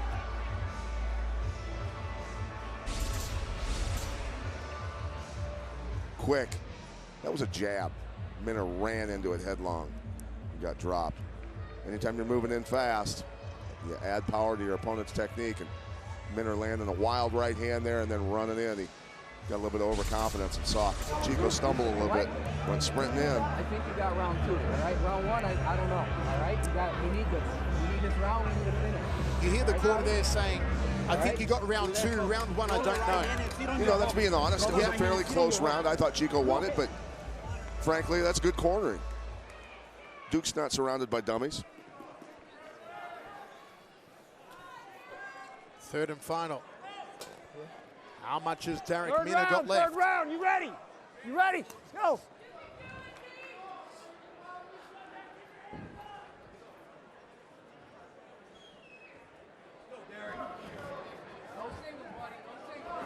Low single was the call, and Sakuraba style low single is what Chico does. Like to see the head on the inside on that so that somebody can't take an angle on you like that. Boy, head on the inside.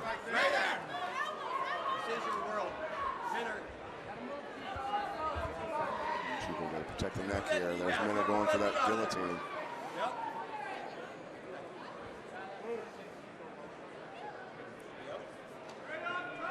Minna going to go for a Darce here potentially. Chico doing a good job defending.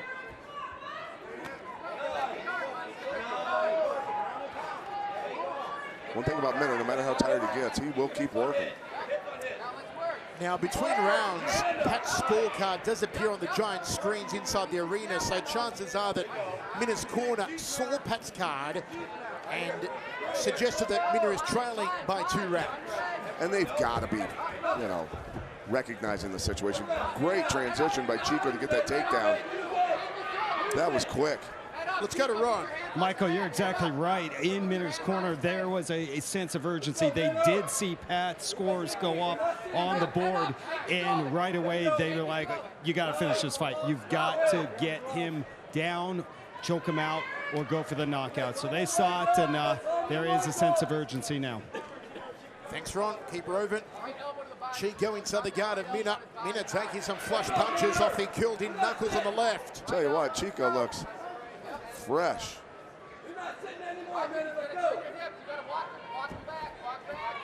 Minna needs to create a scramble. Just go for stuff.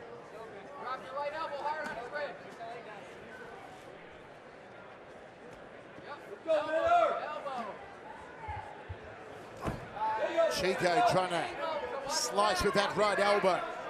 Chico dropped his weight quick to block that arm bar. Minna still got the arm trapped.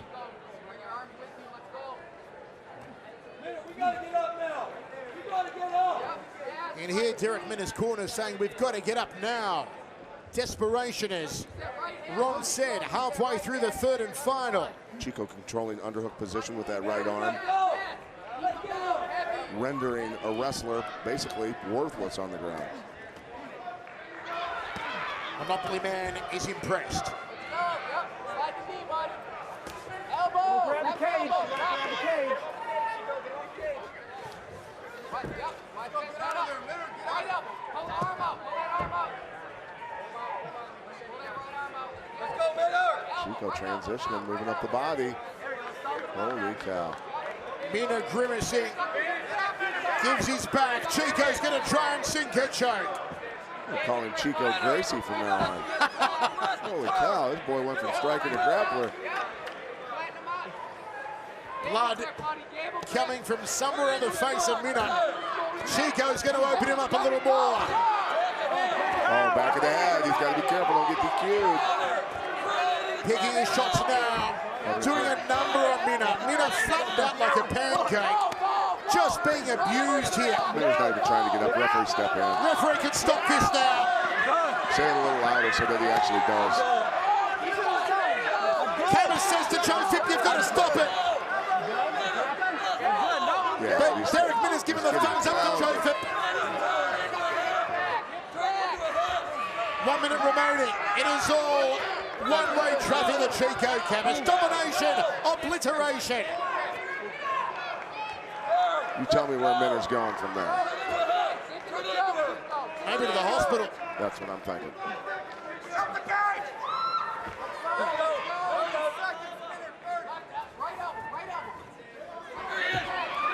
Minna gets out. Mma has 35 seconds to find a miracle. Chico got sloppy there. Half a minute now. And Camus straight back on top of it. Minna's got nothing left. Chico has just pulverized him in this round. This is the best I've ever seen Chico look. This is incredible. I love it. Absolute abuse. Spot the back of the head. Don't want any late DQ here. Chico going to take this one easily. He's going to move into the top 5, no doubt about it. Tell you what, Pat, listen to this for a matchup. Leandro Higo, Chico Camus, possibly. Oh, I like that fight. Chico Camus can stand up and bang with him, right? You know what, even Chico Camus and Stephen Ocho Peterson. That'd be a ripper. Chico Camus, Boston 7, so many possibilities that Legacy Fighting Alliance now presents us. Great fights.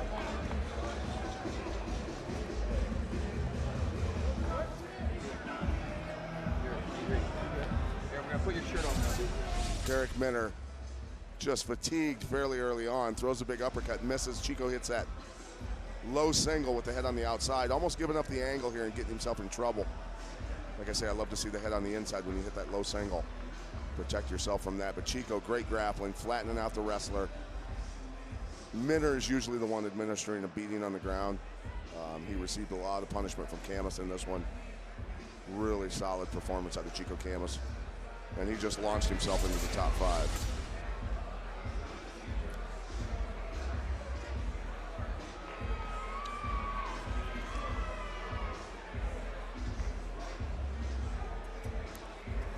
I'm quite sure why this is taking so long to tabulate cage side. It should be a no-brainer. I hope there is not a shonky bit of judging here. Usually in this setting. Daddy's coming Don't home. jinx us. 414. The yo-yos, Damion, I miss you, baby. I miss you.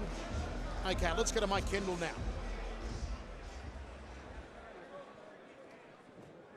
Ladies and gentlemen, after 3 rounds of professional mixed martial arts, we go to the judges' scorecards.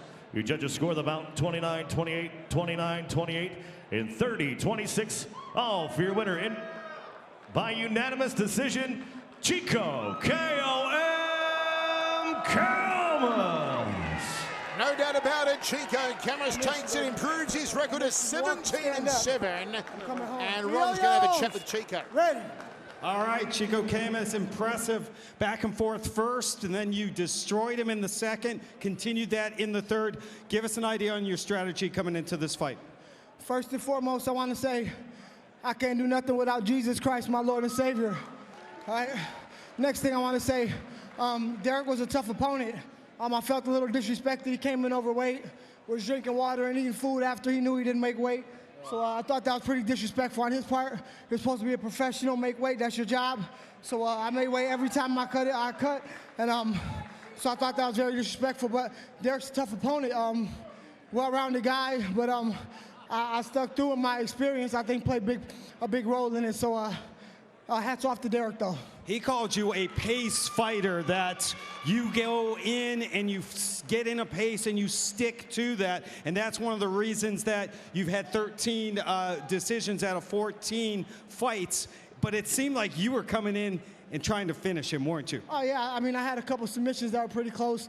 I thought I heard him at the end saying he was done. He was done.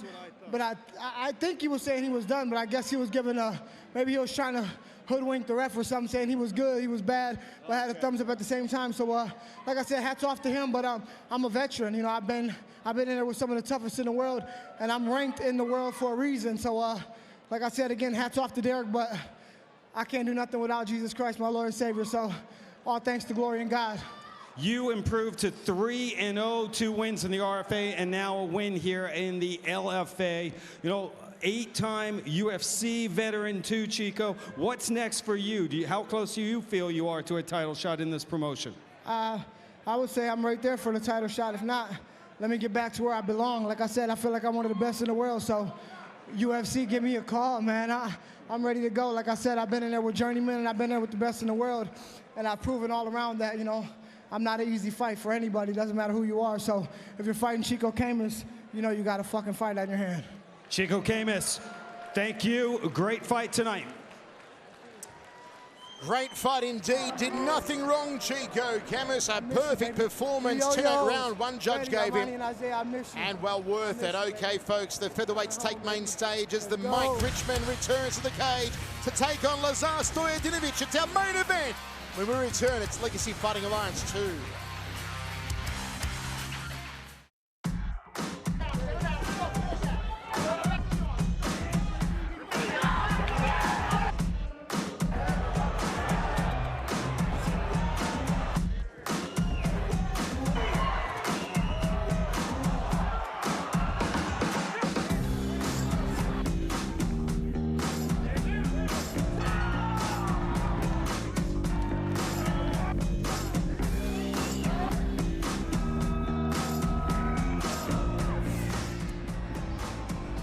Plenty of action so far here at Legacy Fighting Alliance number 2, mostly finishes and one decision in our co-main event. Michael Chevello, Pat Middletich with you. We just saw a dominant performance from Chico Camus in his win over Derrick Lewis. Let's go backstage now to Rover and Ronnie Kruk, who has Sergio Pettis, who is in Chico's corner. Thank you, Michael. Sergio Pettis, what a performance by your Rufus Sport teammate, Chico Camus. Talk about what he got done in the LFA cage. He looked great out there, man. He did what a veteran's supposed to do. Went out there, pushed the pace, controlled every round of the fight, I believe, and came out with that W. Well, you are coming off a huge win yourself last weekend over UFC veteran John Moraga. Talk about your win over him and just how big was it? It was a big win, man. Number 8 in the world, top 10 in my division. So it's awesome to see me make my rankings up and fight the best of the best. That's where I truly believe I should be, with the best in the world. And slowly I'm becoming that fighter and becoming that martial artist where I believe in myself and believe in what I'm doing out there, my art. Well, you jumped up with that victory, 6 spots in the UFC rankings. What's next for you? Whatever they give me, man. I'm just excited that my body's completely fine, no injuries. Had a not so busy last year, so this year I really want to make a busy year to take advantage of my youth and go out there and go for a belt, hopefully. As I mentioned, Sergio, you were the former RFA champion here. The RFA has now merged with the LFA. Just give me some idea of how much the RFA and a league like the LFA now help develop you and get you ready for the UFC. Oh yeah, man, it's a feeder to the UFC. I think it's a great regular organization. They do a good job with their fighters, take care of the fighters, promote the fights, and get some good fights, not just average Joes. These guys are above average Joes, and it's definitely that next step before the big show. Sergio Pettis, we look forward to seeing you back in the octagon. Yes, sir. Thank you, guys. All right, Michael and Pat, back to you. Thanks, Ron. Certainly great to have Sergio Pettis here tonight. I miss commentating that guy, and he's doing quite well for himself in the UFC. Pat, we turn our attention to the main event. And anyway you cut this one, it is epic. It is Lazar Stojadinovic taking on Mike Richman. Let's talk first of all about Lazar Stojadinovic. Young man on a tear. 7-fight winning streak, has finished 4 of those 7 inside the first round. 150+ boxing fights. But the big question mark is, and Richmond posed this to us yesterday, who has Stojadinovic fought that has qualified so much hype on him? Do we believe the hype, or does Richmond show him up and really call him out here tonight? Well, I would say this, that, you know, Richmond is correct. Stojadinovic has fought a lot of guys with less than 500 records. When you're fighting a lot of guys like that, it's tough to really gauge truly how good you are. Sure, he's going to look great. He does have beautiful boxing technique. He's got good ground game. But up against the guys who have gone up against the best with very tight game, how are you going to look? Let's have a closer look here now at Lazar Stojadinovic. As Pat said, the handiwork is really what you've got to look out for on Lazar. Yeah, I mean, starting out a boxer, he has the footwork, the head movement, the great hands. You add in the kicks, you add in the wrestling, you add in the jiu-jitsu. ATT's done a great job developing him as a complete fighter. He feels confident that he's good on the ground now. And I think he is. Obviously, you're not going to go to ATT and end up bad on the ground. So, Pat, if you're playing Supercoach and you're talking to Lazar Stojadinovic and you're formulating a game plan to defeat Richmond here tonight, what are you telling him to do? Get on him early, right away, but don't overextend on your punches. Don't give Richmond a chance to put you on your back and try and wear you out. Mike Richmond hasn't fought since May of 2015, comes off that suspension for performance-enhancing drugs, has gone 2-3 in his last 5. Now, we spoke to Richmond yesterday and we posed the obvious question. Ring rust, is it going to be a problem? He goes, I've felt no ring rust in training. But Pat, once he steps into that cage, and you've got a lot of experience with guys you've trained who have come in after long layoffs, how much does it affect you differently from training to once you actually step foot in that octagon? I think it comes down to, honestly, if your training camp was harder than any fight could ever be, there's not going to be any ring rust. But it also comes down to who you're facing. If you've got an athlete in front of you who is an absolute beast, you're going to show ring rust simply because the guy you're fighting is so good. But Richmond is a guy with very heavy hands, so he can deal the power back out to Stojadinovic.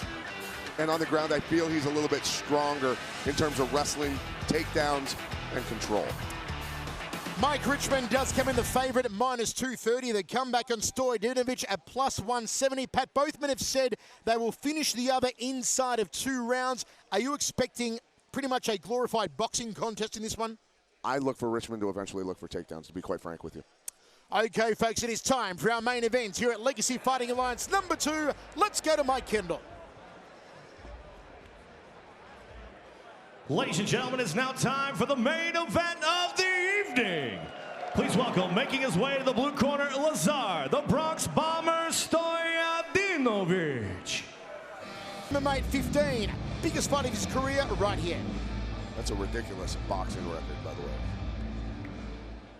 Please welcome his opponent, making his way to the LFA Octagon, fighting out of the red corner, Mike the Marine Richman.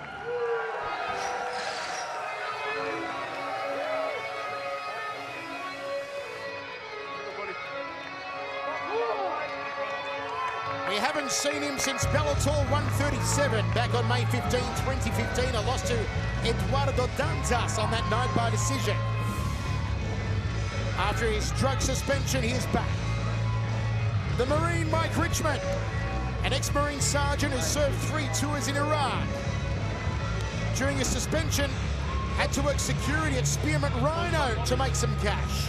Also 2-0 as a pro boxer, a 9-week camp. Tells us that Richmond trained like a demon for this one, and he said yesterday, Stojadinovic's opponent caliber is nowhere near close to mine. He's got no notable wins except over Jordan Parsons. He knows that Stojadinovic is a decent boxer, but he's been working on his striking, on his wrestling, his clinch work, his Greco, and he's not concerned about ring rust. We shall see. He's a very confident guy, tough guy, well-rounded. Like I say, he's just got to have better timing on the feet. If he's gonna spend much time there, he's got to have better timing. Talent Tape brought to you by WarriorsAndGangsters.com. Richmond 4 years the elder, 1 inch the taller. Reach goes the way of Mike Richmond as well, in the legs and in the arms. Let's go to Mike Kendall.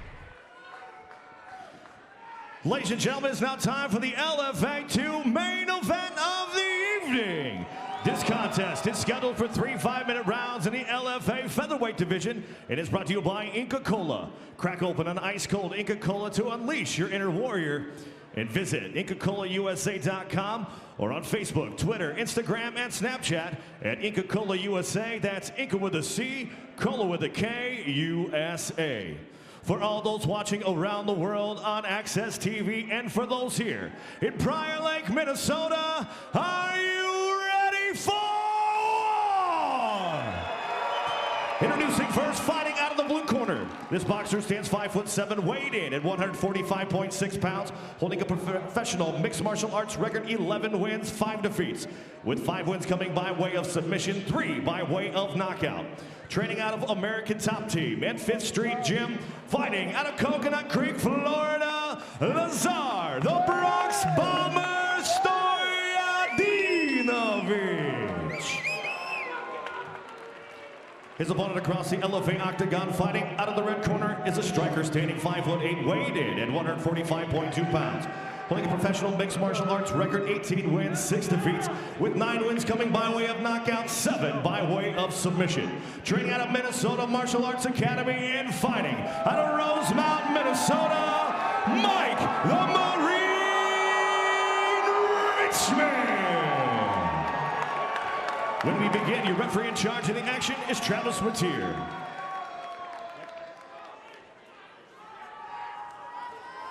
Gentlemen, you've had your instructions in the back. Let's have a good, clean fight. Touch them up if you want. Let's go to war. The stare down for our main event. Final instructions from Travis Matier. How will this one go down? Will Lazar try to blitz Richmond from the opening bell? Will Richmond try and draw Lazar into deep water? Is the hype real on Lazar Stojadinovic? Can Richmond survive 2 years of ring rust? Michael Chavello, Pat Miletich, Ron Kruk with you. Both southpaws. Stojadinovic better stay off the cage here. Outside leg kicks early on from the Bronx Bomber. There's the fast hands. High on the balls of his feet, dancing around. Goes body, goes head. Richmond power, I tell you. Richmond can't keep that lead hand too low, though. High kick there from the Bronx Bomber. Oh, nice clipping right. Right on the jaw. Richmond didn't even blink, dude. Checked it, nice. Richmond openly criticised the calibre of opponents that Stojadinovic has faced over the last 7 years. Only 7 of them. Stojadinovic said he'll knock him out inside of 2. We are seeing the hand speed so far of Lazar Stojadinovic. I don't like how Richmond stands straight up after he gets done throwing punches. He needs to step out to an angle and disappear.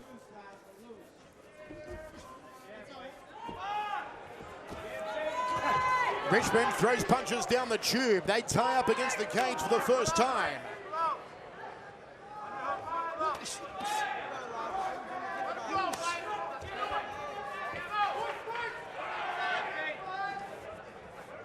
The ex-Marine sergeant edges forward. Never an ex-Marine, my friend. Once a Marine, always a Marine. Thank you, Pat.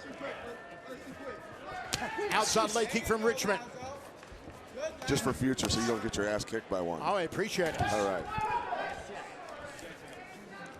Fouls with the cross there, Richmond. Nice glancing left down the pipe from Stojadinovic. Body shot. Both men trading hands, jumping. Oh, it was a knee that almost became a front kick. I don't think it quite knows what I want it to be. Not set up at all. Spinning hook kick. Stojadinovic needs to stick to bread and butter.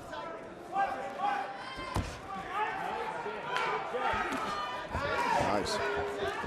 As Pat said earlier, Stojadinovic has landed some flush hands to the jaw of Richmond, and Richmond hasn't flinched. And you've got to wonder what mental effect that may take on Lazar Stojadinovic. Well, we're going to find out if he's got endurance, because he's throwing punches and Richmond isn't falling down. Nick Kalikas tells us Richmond closed at -210. Stojadinovic at +160. Good hard shots by Stojadinovic that then breaks free. There you go, Mike. Nice left hand from Stojadinovic, drifts off to his left. Richmond needs, see how Richmond's standing straight up and backing straight out? He's gonna get hit with some shots doing that.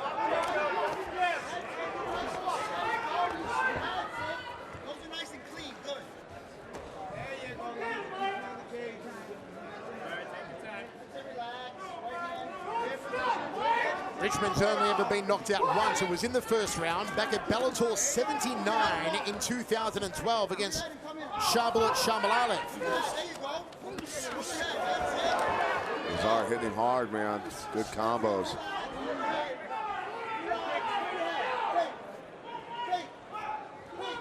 Yeah, they're telling him to feint. Now he's starting to do it. Gotta keep your opponent guessing.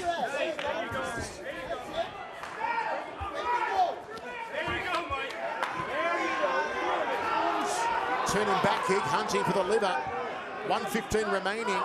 You know, set that stuff up with punches. Throw a combo and then spin.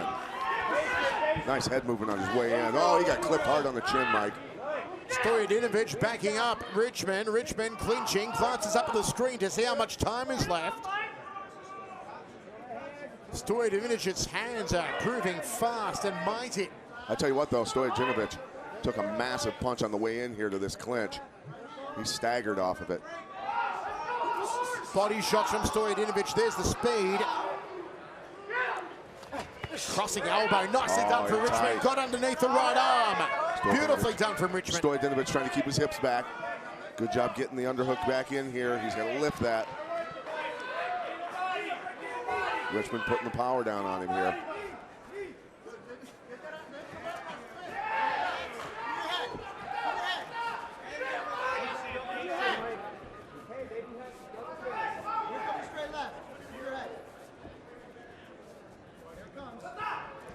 Richmond caught him with a nice little left hook, a right hook I should say. Double jab cross from Stojadinovic, good weave under from Richmond. Into the first round we go to the towels. Let us know your thoughts on Twitter at ChevelloVoice, at Pat Milicic, at RCrack.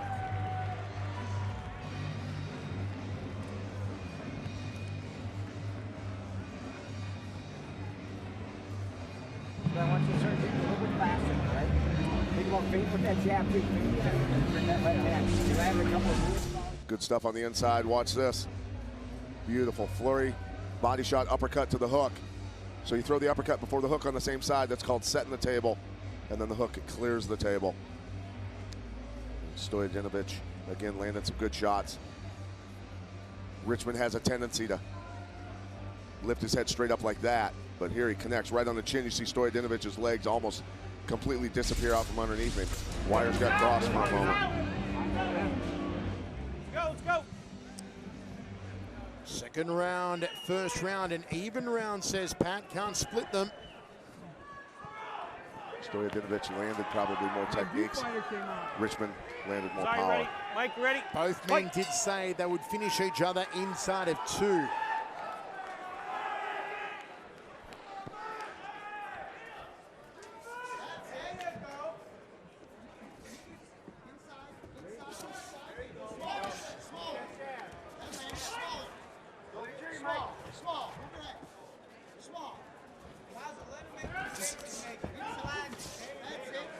Let's go to Ron Cruck at Richmond's corner. Yeah, Greg Nelson and Mike's brother, Sean Richmond, told him to use more feints and set up that jab. They want him to use his speed as well. Michael. Thanks, Ron.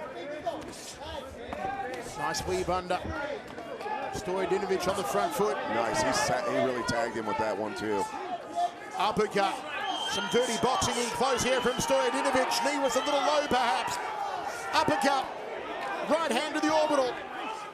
Stojadinovic now getting some fluency. Oh, pouring it on. Richmond took a lot of shots against the cage there. Look at him. He's just coming right back. Solid left hand from Richmond. I'm recognizing that bad habit of Richmond of pulling straight up and lifting up his head after he's done throwing a combo. I'm saying, man, on that break when he backs out, skip that lead leg head kick and catch him going out.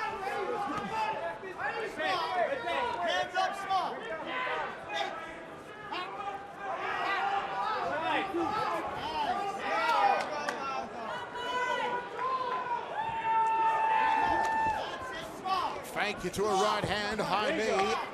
Not turning the knuckles in on the hook though, Richmond. Stojadinovic almost left himself exposed for the counter left.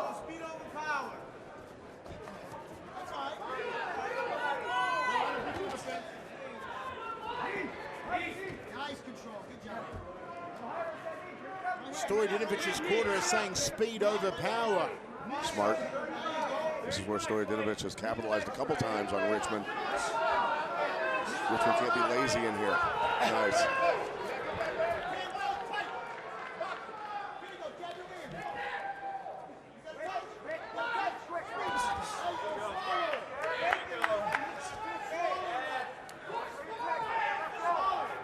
That lead leg head kick, I'm telling you, is open for Stojadinovic.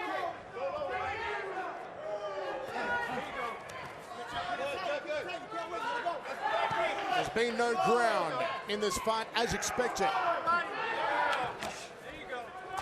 Stojadinovic kicks out the lead leg. Nice job punching his way in here.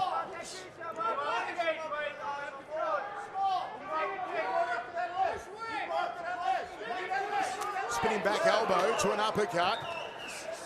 Oh, nice. Yeah, flurry. There's like cats and dogs in here, buddy. Fantastic main event here at Legacy Fighting Alliance number 2. Keep it small. Jab. There you go. That's it. That's it. Jab. Jab. Jab. Jab. Jab. There you go. Touch. Touch. Touch. Make it go. The guy using enough feints or fakes. Front kicks off the right leg from Stojadinovic. Richmond winced off those body kicks. They hurt him. Oh, he got stuck hard. Beautiful left hand being the power hand of the southpaw. Here comes Lazar. Oh, Here comes the flurry of the fast hand. The knee, the hands again, the uppercut. Richmond taking punishment against the cage. He got hurt with the left hand that started all of this, Mike. Lazar flips him again with the hooks. Lazar Stojadinovic more hooks than a tackle box. Richmond trying to fight back. Wow. The Muay Thai clinch. Single hand now. Stojadinovic needs to pull the trigger again on the flurry. Richmond may be fatigued. Oh. Toe to toe. What a slugfest. What a battle. Trying to pull the head down for the knee. Richmond breathing heavy. Stojadinovic comes forward.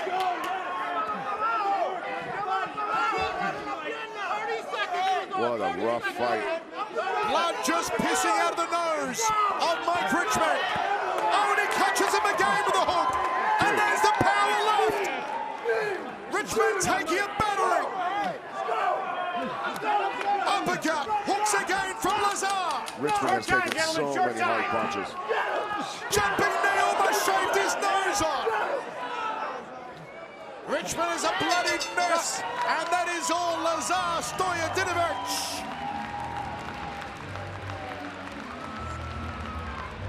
Holy cow.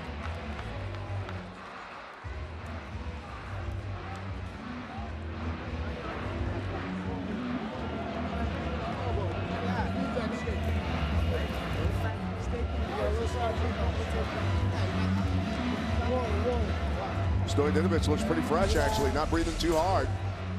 Those body kicks, I'm telling you, right before that left hand that wobbled Richmond, he absorbed 3 front kicks to the body, right to the solar plexus, and that set the momentum up for Stojadinovic to unload. There's that beautiful left again. Look, right over the top of that lazy right hand of Richmond. You can't let somebody get momentum going like this. You got to tie him up, hit a takedown, stick him with power, make him back up something. Third and final round. Big hello to the boys from MMA Junkie Radio in Las Vegas, the Goes and Gorgeous George who are watching live on Access TV. No doubt about it, second round, 10-9 for Lazar. Mike, you ready? Stojadinovic. Finish it. Did Mike Richmond underestimate Lazar?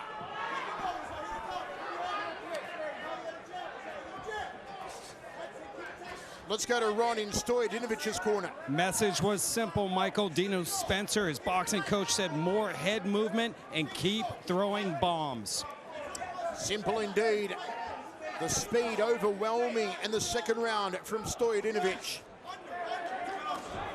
Jumping front kick, spinning back kick. Don't want to get overly fancy. No. Like I say, if you're going to set up that spinning back kick or throw it, you got to set it up with, you know, throw a cross lead hook and spin into it off the hook.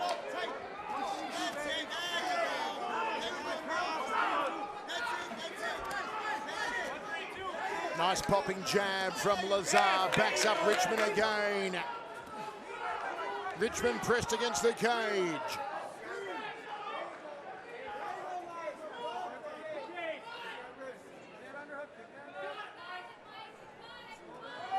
Stojadinovic doing a good job keeping pressure on him. Inside ties, they're battling for inside control here.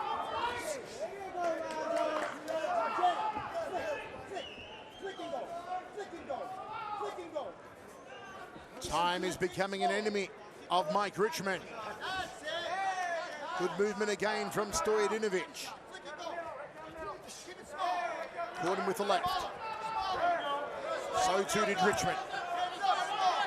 Stojadinovic taunting him, wanting him to throw so he can counter him. I love this kid's spirit. Spinning back fist.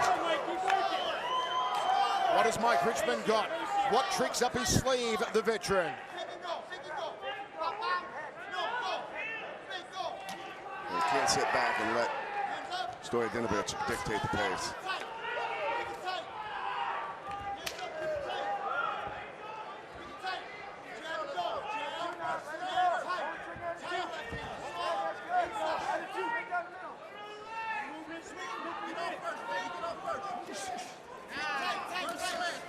Beautiful combination.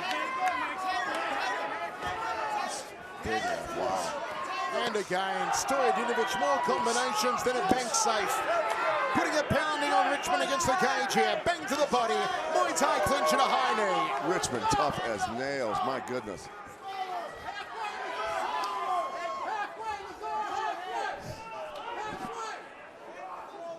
Nasty Uppercut elbow, crossing elbow. Muay Thai coming into play from Stojadinovic.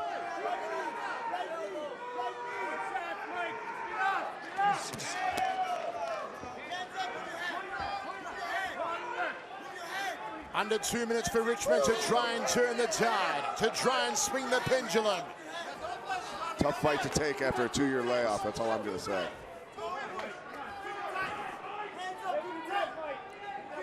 But is Stojadinovic fading? Or is he just pacing himself? I think he's pacing himself. When will Richmond put the foot down and go? 1 minute 30 now. I don't know if he's got the wind to do it.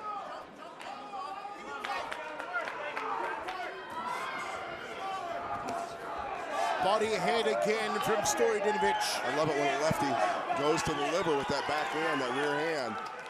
A lot of lefties have trouble doing that and committing on it. They're worried about getting clipped coming in, but he did it nicely. Don't grab the gloves.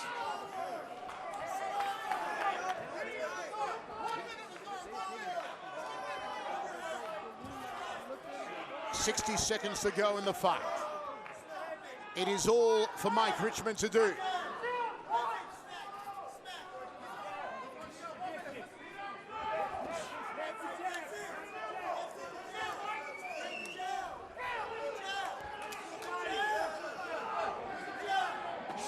Work rate was too much for Richmond.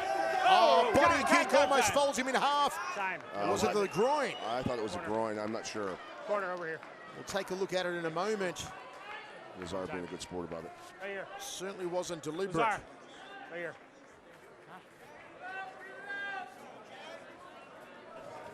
Reset him. You good? Yep. Short time, so you good? You know, I think sponsors like groin kicks. Look where they place their big logos. Ready? Let's fight. Richmond says he's okay to go on.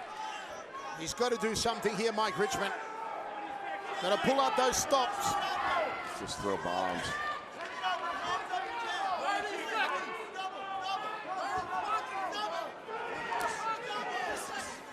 Nice left-hand again from Stojadinovic. Stojadinovic is in and out, hand speed, everything is giving Richmond problems. Is there a Hail Mary shot now for Richmond? Short time.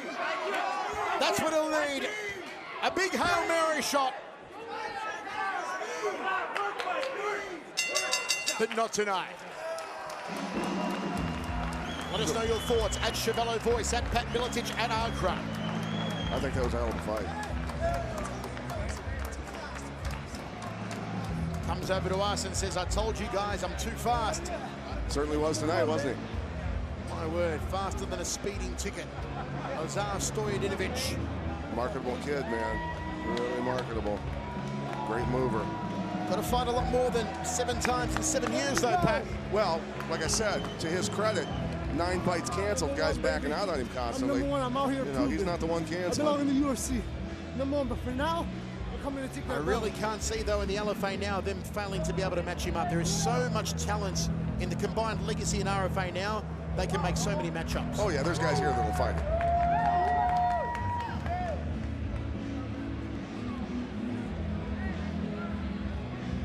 Speed wins out.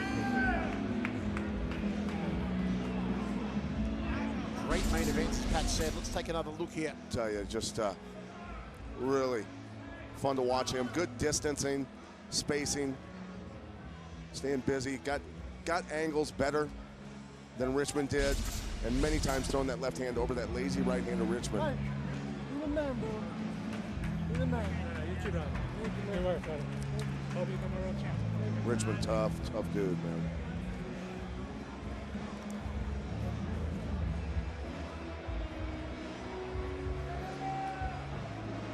.30-28, first round even, said Pat. No doubt the next two, Stojadinovic. Let's go to Mike Kendall.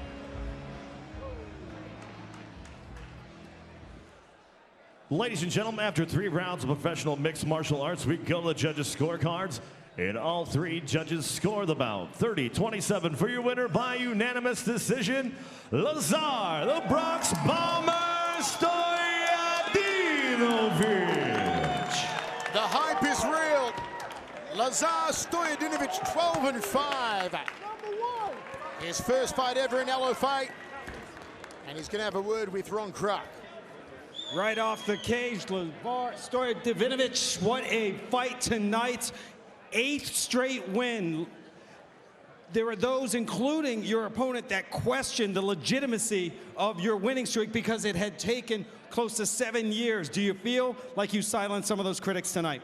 Listen, man, he has to say what he has to say to build this fight up. I take nothing away from him for saying that. It is what it is. You know, I feel like people were saying that before, and I feel like beating a veteran like Mike Richmond puts a stamp right on him, man. He's a true champ. You know, aside from everything that happened with him, he's a true champ. He came out here and he admitted it. He admitted what he did wrong, and he came back in here and did what he loves to do. So all respect to him. Tough as nails, there's no doubt about it. I thought you had him finished a few times, and he just kept coming back. 13-time Bellator veteran is Richmond. Is this the signature win of your career? I think so, man. I think this puts a stamp on it. And again, I felt like I had the finish right there, but I didn't want to get too aggressive because he's most dangerous at in that aspect. So I didn't want him to come and throw something. He does have heavy hands. You know, he has like bricks in those hands. So I did have to watch out for those, but I have the superior boxing, and that's what, you know, I stay sharp and I see everything coming to me. You know, nothing's new for me.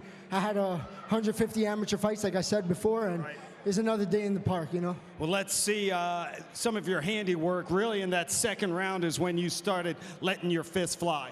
Yeah, man, I just felt like he was dangerous with that one shot, and all I had to do was fake to get in. And, you know, he caught me coming in a couple times, but I have a freaking jaw like nobody's putting me out. I've never been out in any of my amateur fights or any of my pro fights, so I have a jaw like nobody else. You mentioned before you had 9 fights last year fall through. And this is exactly why. I understand. If you can write your own script, how many times would you like to fight this year? Man, as much as possible. I know LFA is one of those busy shows right now, but Dana White, I'm going to come knock on your door and make sure that I get a fight for the UFC. If not, I'm going to come here and fight in LFA, but I'm coming to Dana White's house. I'm asking for my contract. Well, we want to keep you here in the LFA a little bit longer, all right? Sounds good to me, but we'll see what happens. Lazar, enjoy this victory. Very impressive tonight. Thank you, man. I appreciate it. Thanks for having me, LFA. Thank you, Ed Soros. Thank you, George Gumadas. Thank all my sponsors, you know, Lopez Plumbing, IV Oro, all my sponsors that helped me out for this fight. I want to thank them. Without them, I wouldn't be able to do it. Also, I'd like to thank my team, Fifth Street Gym. I do my boxing, and American Top Team, one of the best coaches. You know, Dean put in a lot of work, Mike Brown put in a lot of work with me, and it shows today. Lazar, congratulations. Great way to end LFA #2. Michael and Pat, back to you. Thank you, guys. Thanks, Ron, indeed. Lazar Stojadinovic proving he's the real deal, and hopefully we'll see him have a busy year in 2017. We have a very busy year ahead of us. Plenty more action coming your way on Access TV Fights next Friday night. CES #40 in Lincoln, Rhode Island. Matt Bissett on the card. Also Greg Ribs Rebello and a whole lot more. Lion Fight returns to Las Vegas on February 3rd for an absolutely stacked night of action.